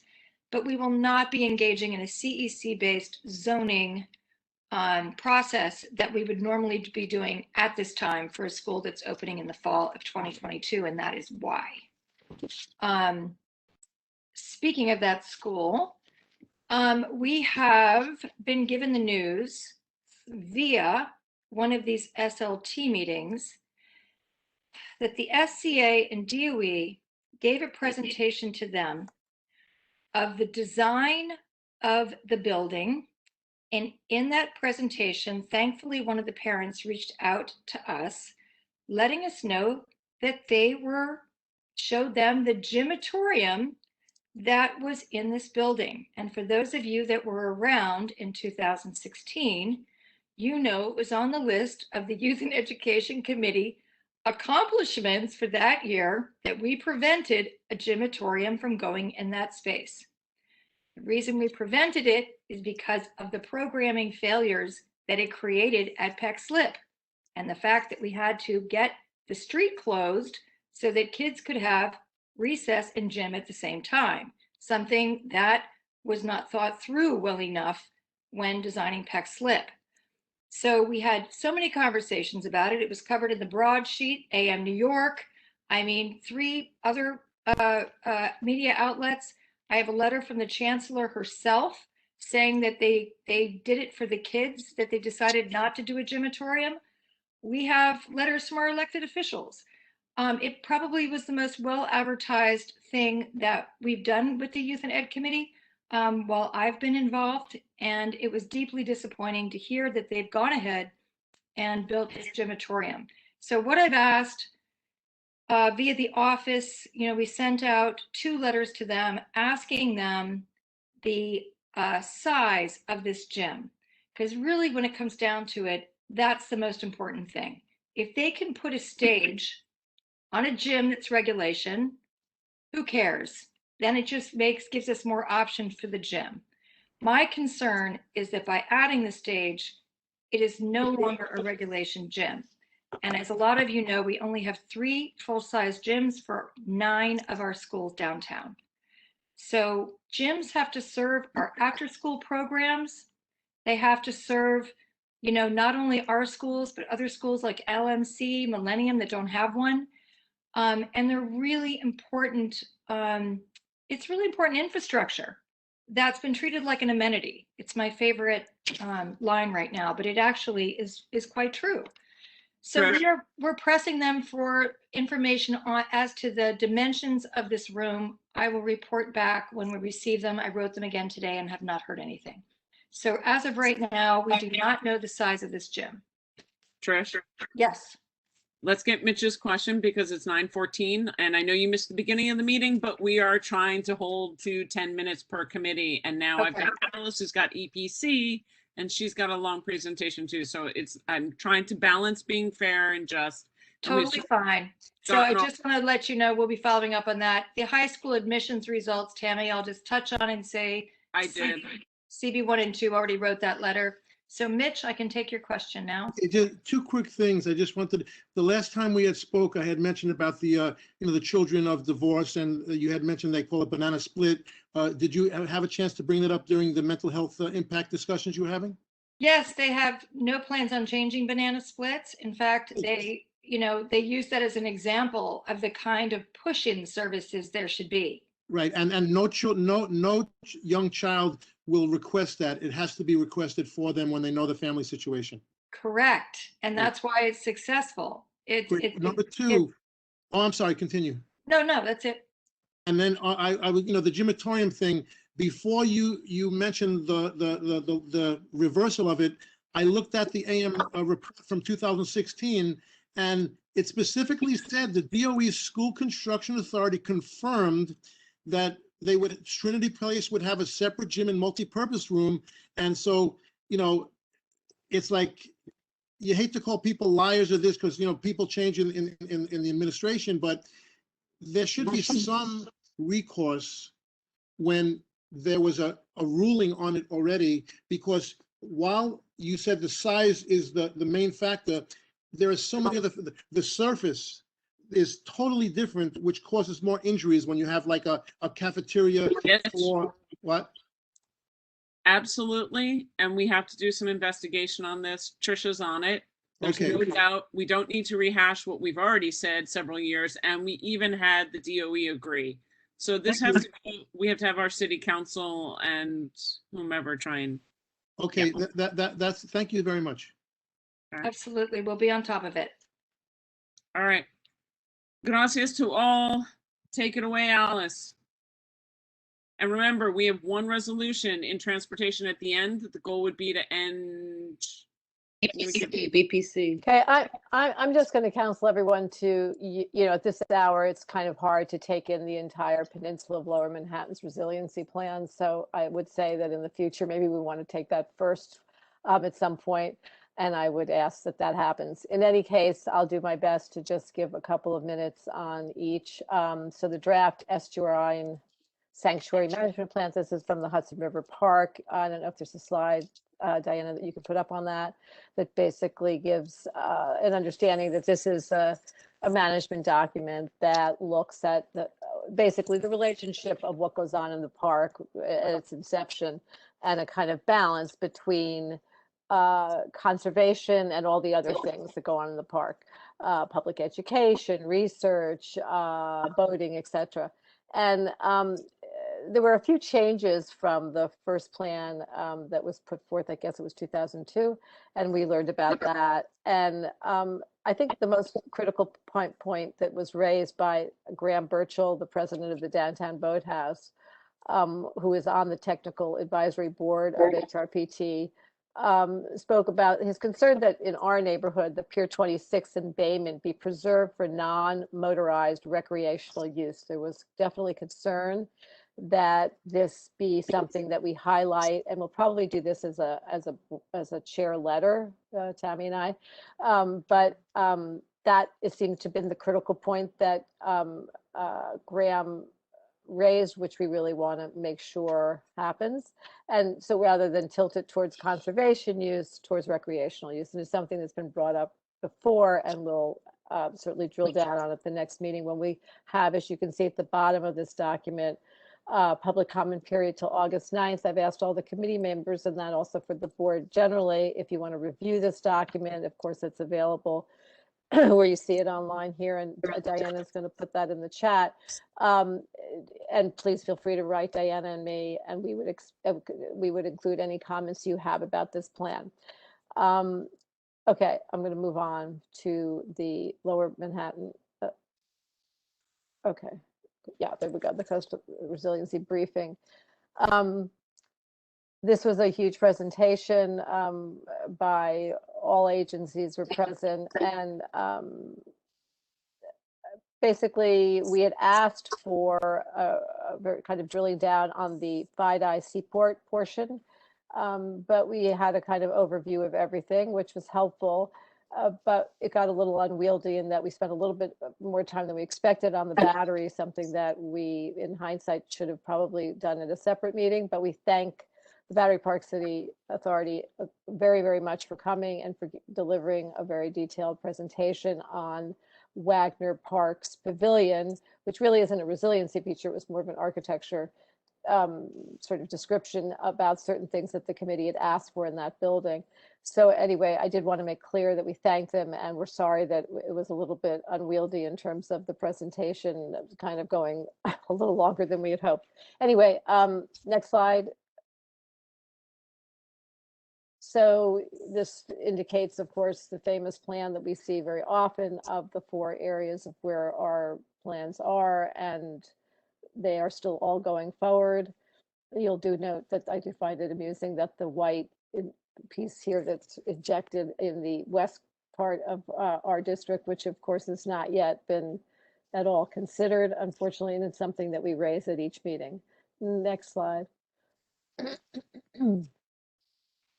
So Battery Park City did give this update. Generally, ball fields are underway. You can see the dates here. South Battery Park City resiliency is also quite, you can see 95% designed. And Northwest Battery Park City is what we want to be looking at now, and we will be looking at, and very exciting to see plans starting there. And this is the one that ties into Tribeca up at Harrison Street. We did not have any detailed presentation on this. It was just a schematic overview like you're seeing here. Next slide.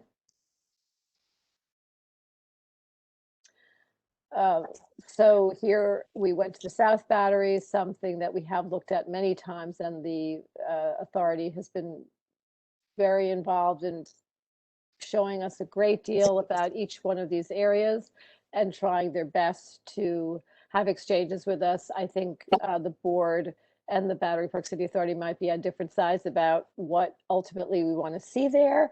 But they have been very helpful in trying to engage. And so they brought forth this very specialized area on the pavilion service entry for us to look at. Next slide. Which did have a lot of response and reaction.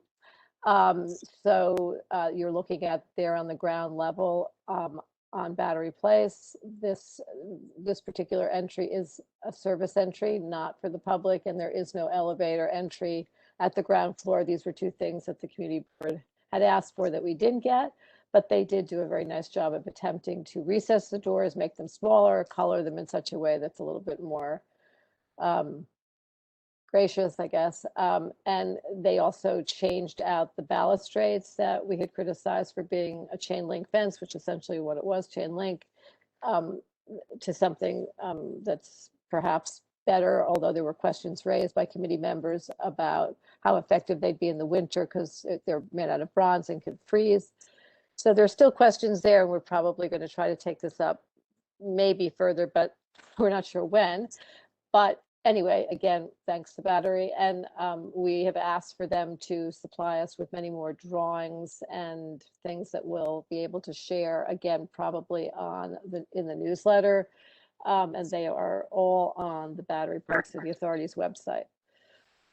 Next slide. So then we got to dive into the 5i Seaport Master Plan, which we really had thought would be the entire meeting, and that was run by Jordan Salinger, the head of the Mayor's Office of Climate Resiliency. And next slide.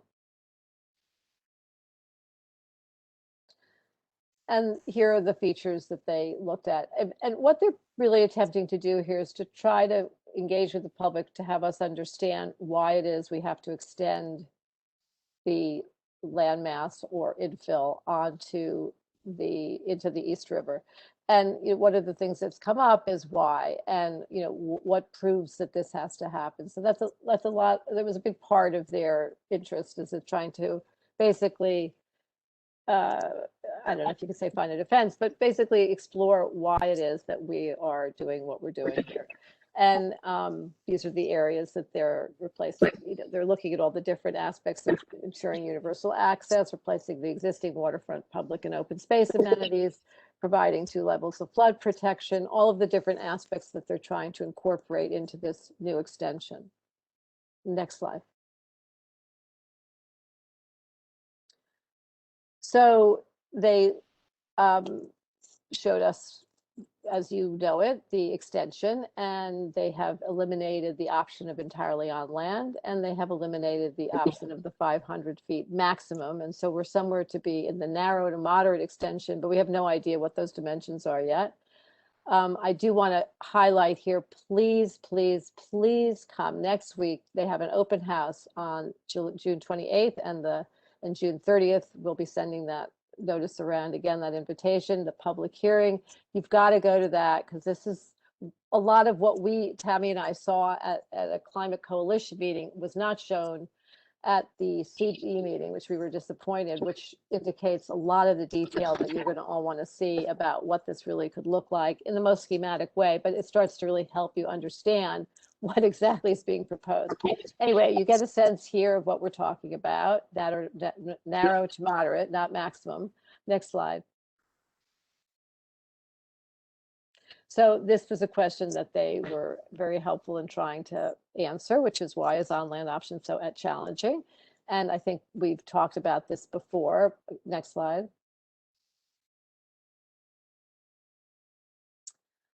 Well, one of the questions, this is, I guess, a little out of order, but the project, one of the questions that I think it was Jeff Galloway very wisely asked, why do we have to be designing for the 20 to 25 foot 100-year storm? Is that essential?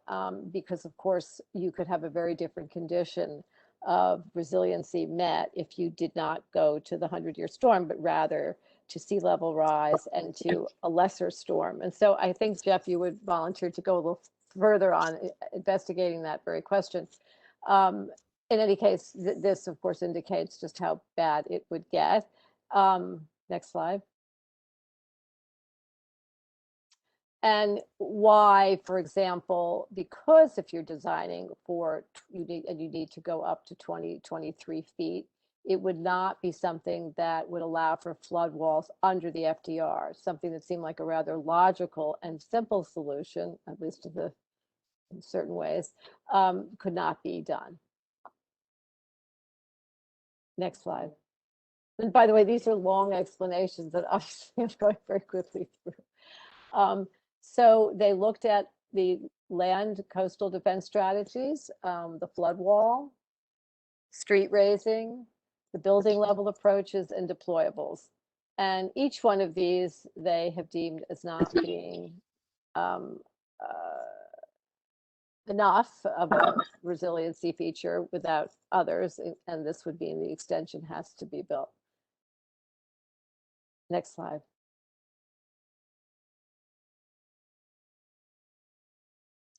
So this, I think this is one of the more helpful plans we saw.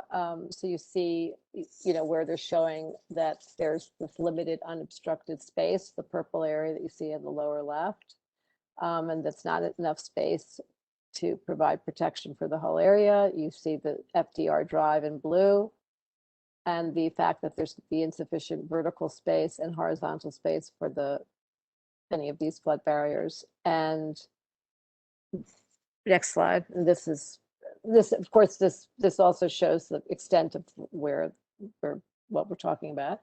And then, there's the question has come up as a very interesting one to consider is, modifying the FDR drive. Can we achieve our flood protection without going into the water, and what we would do with the FDR if we remove it?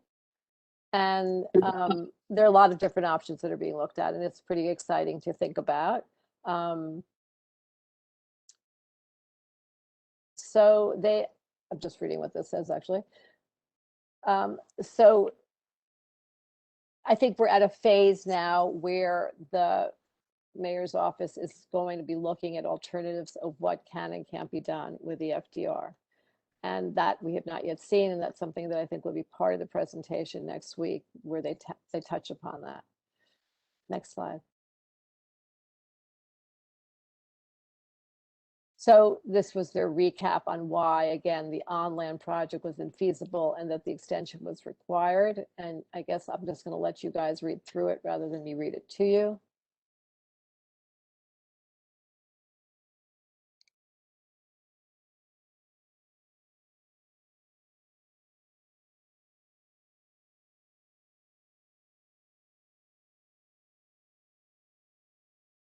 Alice, as everybody's reading, these slides are all available, right, as part of the record? Absolutely. I think, Diana, if you can put them in the chat, or I'm not sure if they're available.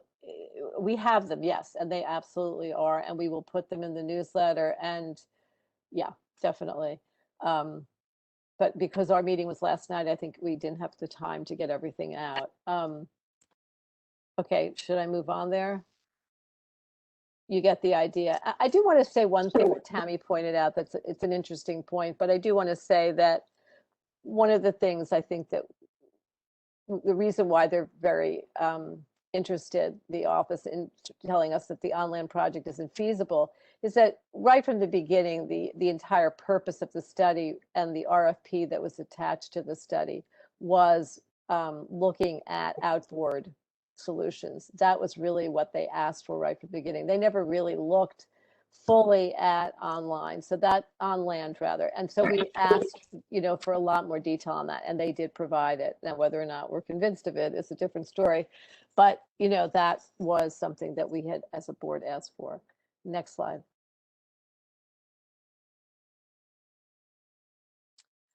So on to the design. Next slide. So here's the extension.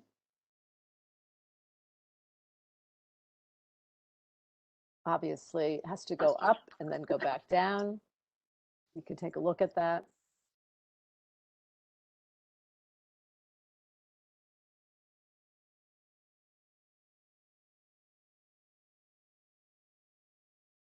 Next slide.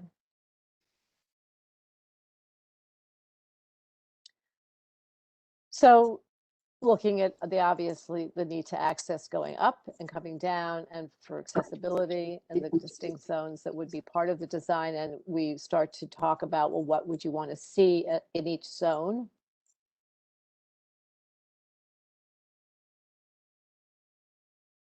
Next slide.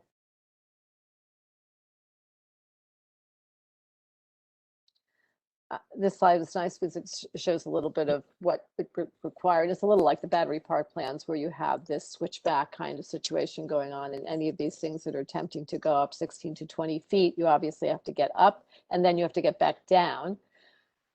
So they show different ways that could be approached.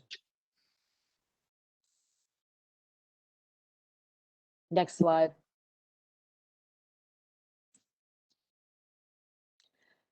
And then different considerations for and what they want the community to give feedback on as to, what kinds of uses there could be, of course, in these areas. So, multi-level open space that moves up, the recreational space, and then buildings that are somehow incorporated into this 20-foot area. Alice, how many more slides are there? There were hundreds, but we're almost done. Thank you. Next slide.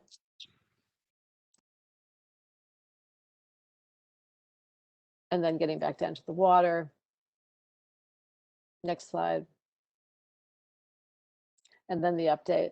So, this is, it's key, it's critical to go on the 28th or the 30th, either day.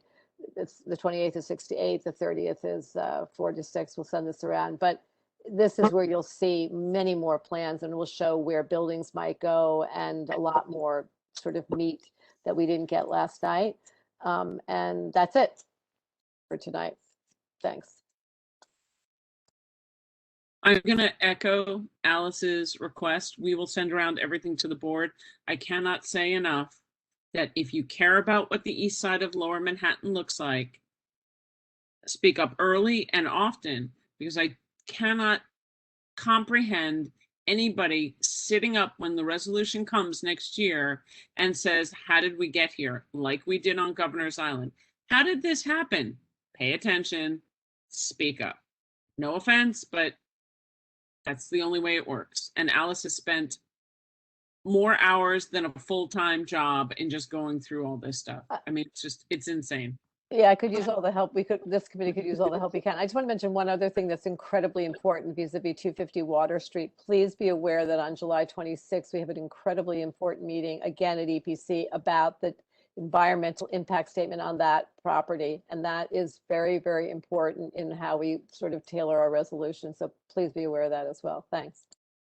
Especially considering that the PTA already requested our help. And we've been there. So moving on to the next committee, Betty, take us home. No, it's Is it- actually oh, no, it's Justine. Justine. Yes, Betty All was right, first. Justine. I'm last. Sorry. Yeah, somebody's going to be last every night, but take I us home. know. I know. I'll take you home. Yep. So, all right, going quickly and focusing on the resolution.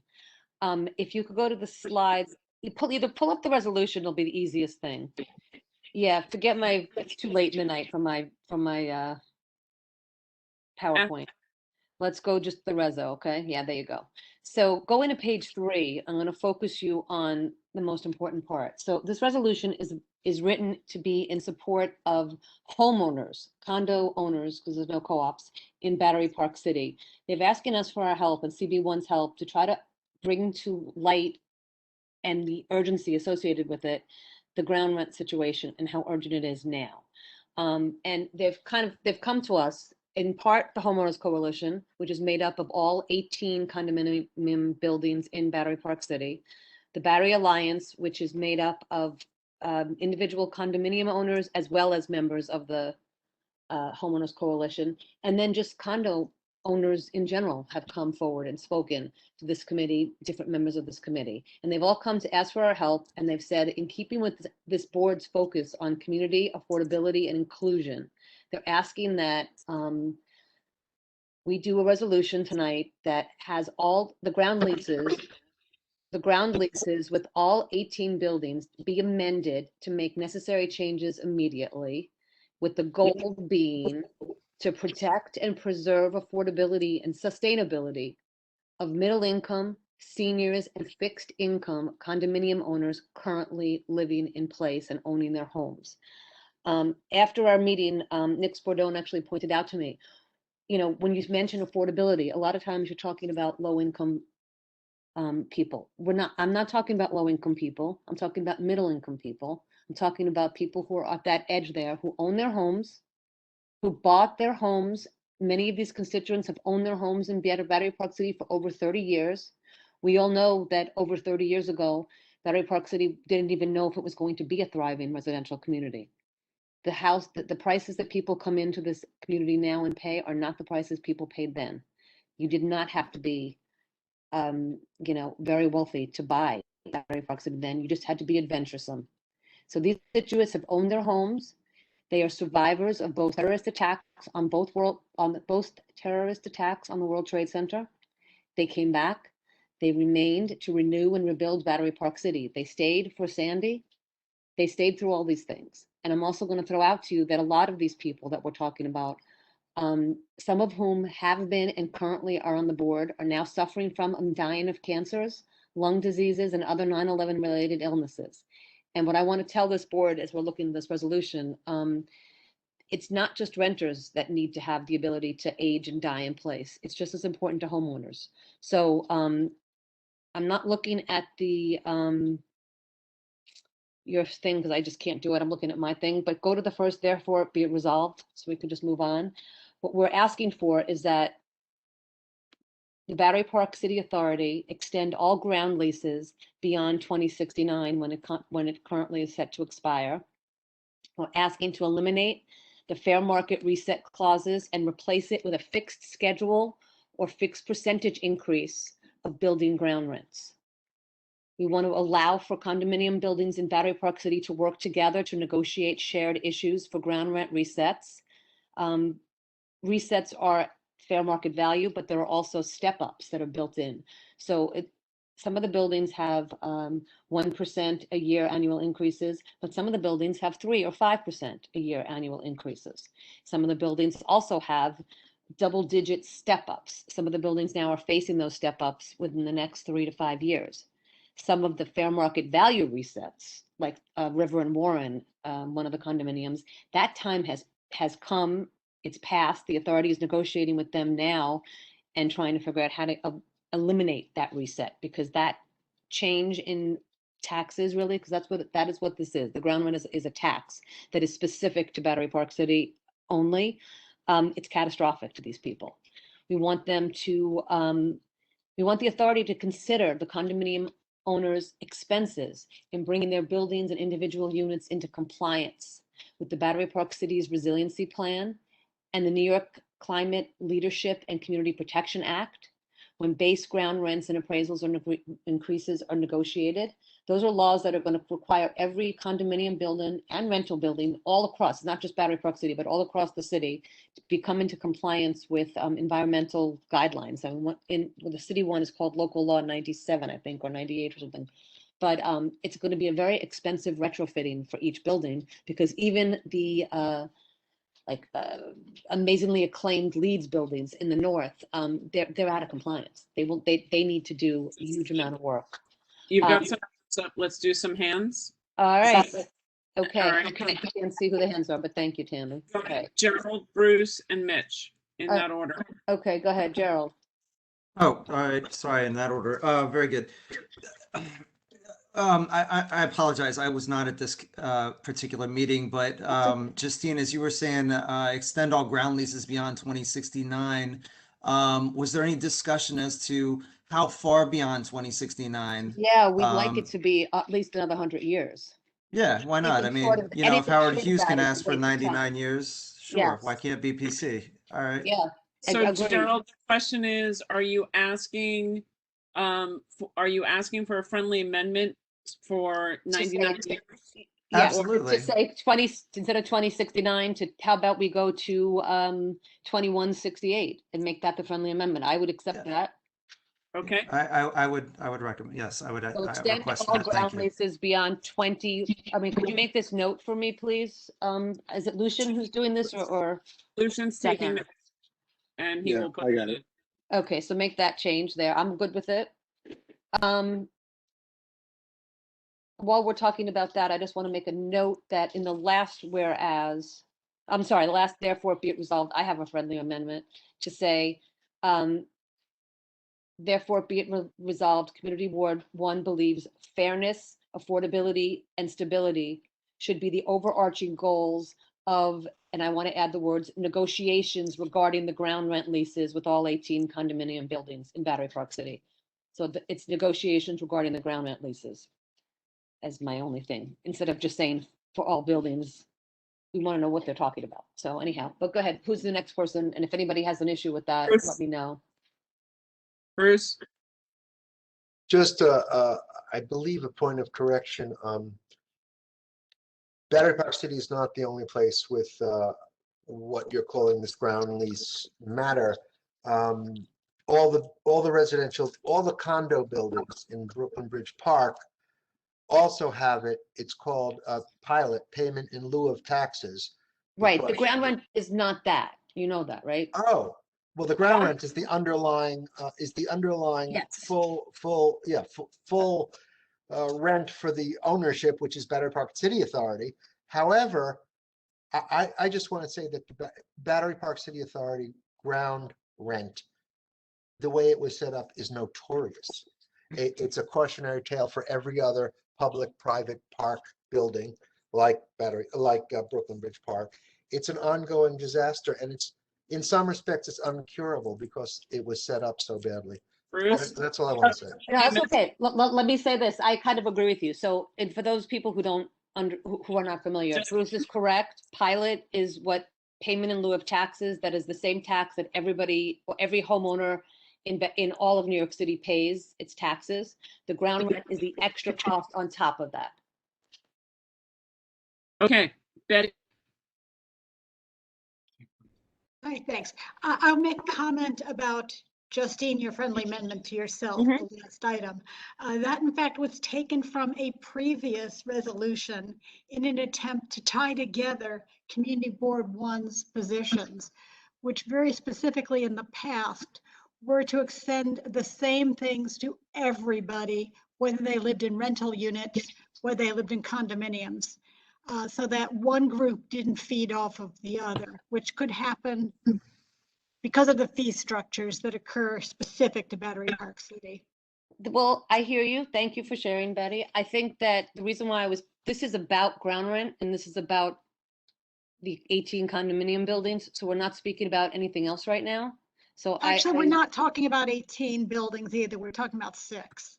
No, you are talking about 6. That I will make that fair in our committee that we talked about this. There is a disconnect. However, The agreement was that the homeowners coalition represented all 18 buildings, and the homeowners coalition spoke very clearly. And even Reverend Warren spoke up and said they were in favor of these points, and they supported this resolution. Right, no, but they're in the 6 that are renegotiating. Yes, Of they are, those that and are they right. agreed, and they Okay, they're in agreed the with 6. this.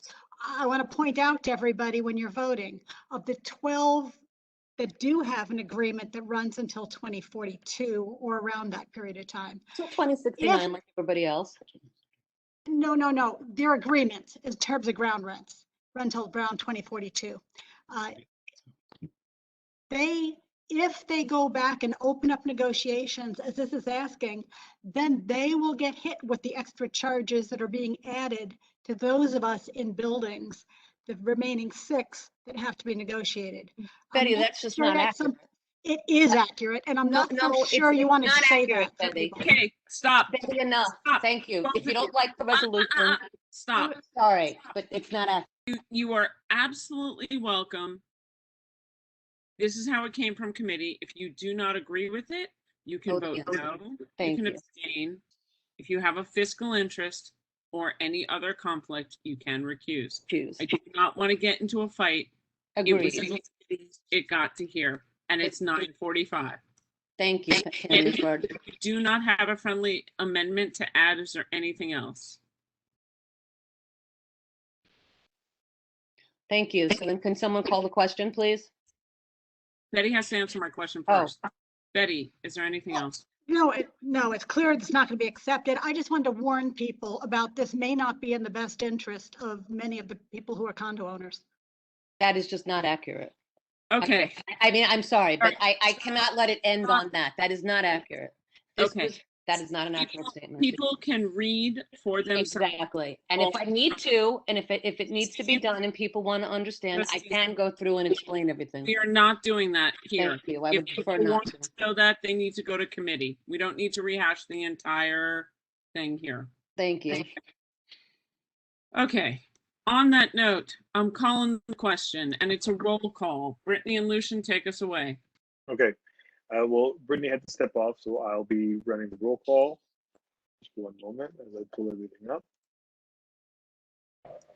Okay, starting from the top, and let me just make sure that I have Tricia marked. Okay, here we go. Amoruso. Amoruso. Mark. Come back to him. It's okay. Okay. Blank. Whatever that expression is, to go the other way. Oh, go back around? Sure. Yeah. Brown Kennedy.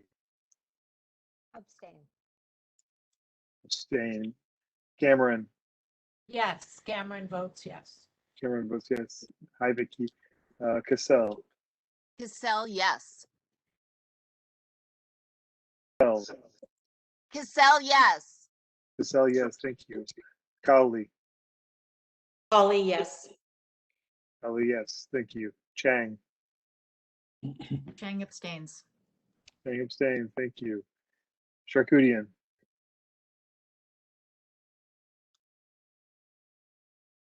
Adams, Garcia, Darren Charcudian. Yang. Okay, keep Okay, going. back. So mute Joe Lerner. Corman. Yes. Thank you. Kucha. Say yes. Kucha, yes. Thank you. Curtis. Curtis. Herman. Airman, yes. Herman, yes. Thank you. Flores. Sorry, Curtis. Flores abstained. Flores abstained. Go back to Curtis. Curtis abstains. Curtis abstains. Thank you. Flynn. Flynn, yes. Flynn, yes. Thank you. Forsberg. Forsberg abstains. Forsberg abstains. Thank you. Friedman. Friedman, yes. Friedman, yes. Thank you. Roman. Froman, yes. Roman, yes. Thank you. Galloway. Galloway, yes. Galloway, yes. Thank you. Goldstein. Goldstein, yes. Goldstein, yes, thank you. Grant. Grant's a yes. Grant, yes, thank you. Gupta. Gupta, yes. Gupta, yes, thank you. Joyce. Mariama's Joyce, she's not here. I'm here. I just was muted. Yes, Joyce, yes. Oh, Tricia, Thank I'm you. sorry. Okay.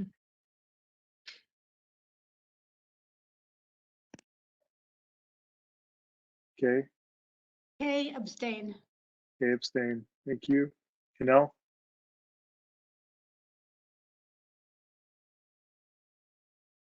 Janelle? Canal has departed, I believe. Janelle, thank you. Kettering? Kettering, abstain. Kettering, abstain. Thank you. Capel? Capel? Okay, Jennifer, just make sure he's still on. Lamoury? Lamoury, yes. Yes, thank you. Lay? Lay, abstain. Lay is abstain. Thank you. Lerner? Lerner, yes. Lerner, yes. Thank you. Lewinson? Lewinson, yes. Lewinson, yes. Thank you. Meltzer? Meltzer votes yes. Meltzer votes yes. Thank you. Monjovi? Monjovi, yes. Monjovi, yes. Thank you. Moore? More, yes. Moore, yes. Thank you. Schneck? Schneck votes yes. Thank you. Star?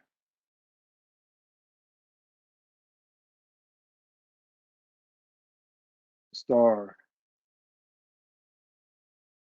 Sung? Jimmy? Jimmy Song, vote yes. Thank you. Sung Vera? Sung V, yes. Thank you. Brittany Wade is not here. Z? I'm sorry, repeat that, please. Z, yes. Z, yes. Thank you. Zelter? Zelter, abstain. Zelter, abstain. Okay, going back to the top, everybody. Please bear with me. And Maruso? Blank?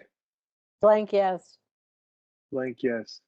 Okay, is there anyone who was unable to unmute or get to their keyboard that I missed? We have Canal. All right, well.